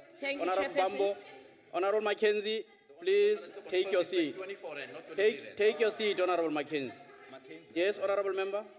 Thank you, Chairperson. I would like to ask the Minister a question that is the increment on the 1st of April. The for the farm Minister, are you workers. willing to respond to the Since question? it's the beginning of the Take your seat. Take your seat, honorable member. Please financial understand year. the rules allow you to raise a question. You're asking the intention to raise a question to the minister. The minister would like to proceed with the statement. I'm embarrassed by a person who claims to know agriculture, and yet he does not understand what are the different beasts or cattle. In cattle, you have got two farms. You have got the stud, which is the first class. You have got what is called a commercial cattle. So if you don't know that, you will come and say here, there is no science. Agriculture is a science. You must understand it. But I can tell you that my workers, sir, are earning 2,400. I can give you my address. I own no farm. I'm a mere commercial farmer. So the DA has got nothing to tell this country. They should be ashamed of themselves to defend what is undefendable. You belong to a party that claims that you are the best, and yet you don't see people who are standing next to you. And I repeat that, those people who don't know where they come from, where they are going, they're ashamed to this country. I can tell you, sir, that the reason we have left Limpopo to be in Western Cape is because of your behavior. The reason you are here to be a refugee in the Western Cape is because of your behavior. Honorable Minister, Honorable Kimbi, I recognize you. Honorable Chair. Honorable Kimbi. Yes. Thank you, Honorable Klimbi, on Chairperson. what point? Chairperson, Honorable I Klimbi, rise a point of order. For the DA, they are making a lot of noise. What is your point of order? The point of order is that, Chairperson, they are trying to defend, because I've got a position of Okay, a letter Honorable from Klimbi, Helen Zille take your seat, giving Honorable money Klimbi, to that's not a point Gupta's, of order. Chairperson. To Gupta's. Take I've your got that seat. letter Take your signed seat, by Honorable Zuma, Klimbi. by Zille. Yeah, take your seat. Thank That's you, not a point Chairperson. of order. Lastly, I want to tell the DA to tell their madam. Minister, there's further point of order. What is a point of order, Honorable Member?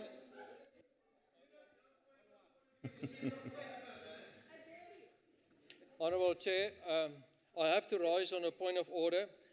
This member, Honourable Minister, is misleading the House, accusing me for coming from Limpopo.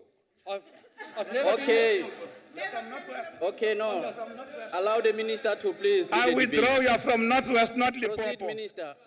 Please, So, Honorable Member. and the minister reason said you are that- here is because Let's allow the of the minister reasons to well known conclude. to you. Minister, can you proceed? Can the minister proceed? Lastly, the DA is busy trying to get the control of the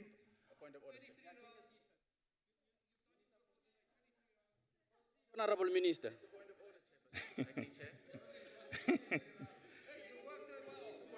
The truth is that who pays the piper calls the tune. Who pays the piper calls the tune. The DA in the Western Cape wants to control sea harbors. And I want to say, as long as the ANC governs, you will control no harbors for your white friends. We will not allow the Democratic Alliance to shield the untruth. We live with you. We know what you are doing. We destroyed no harbors. In the Western Cape, black people constitute 1% of small-scale farmers. Those of my color should be ashamed to be saying what they are saying when their own people are being sent.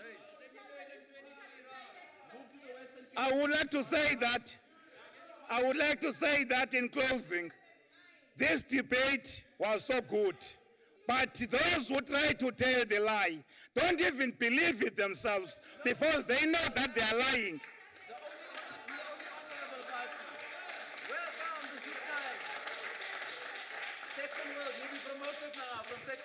Thanks very much, Honorable Minister. I would like to make this announcement, Honorable members.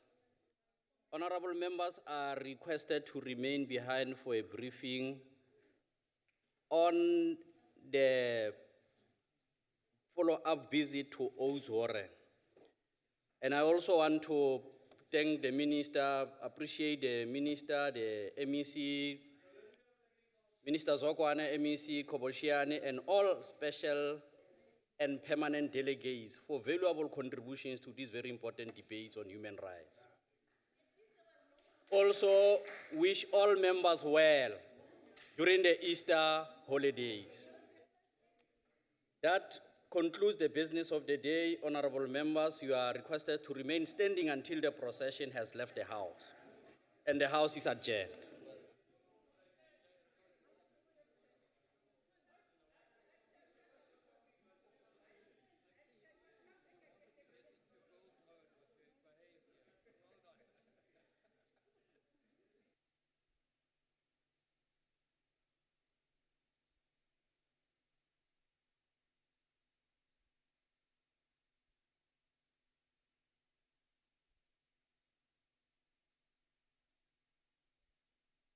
Remain for the briefing, please. Please, everybody. When I say honorable, I mean it.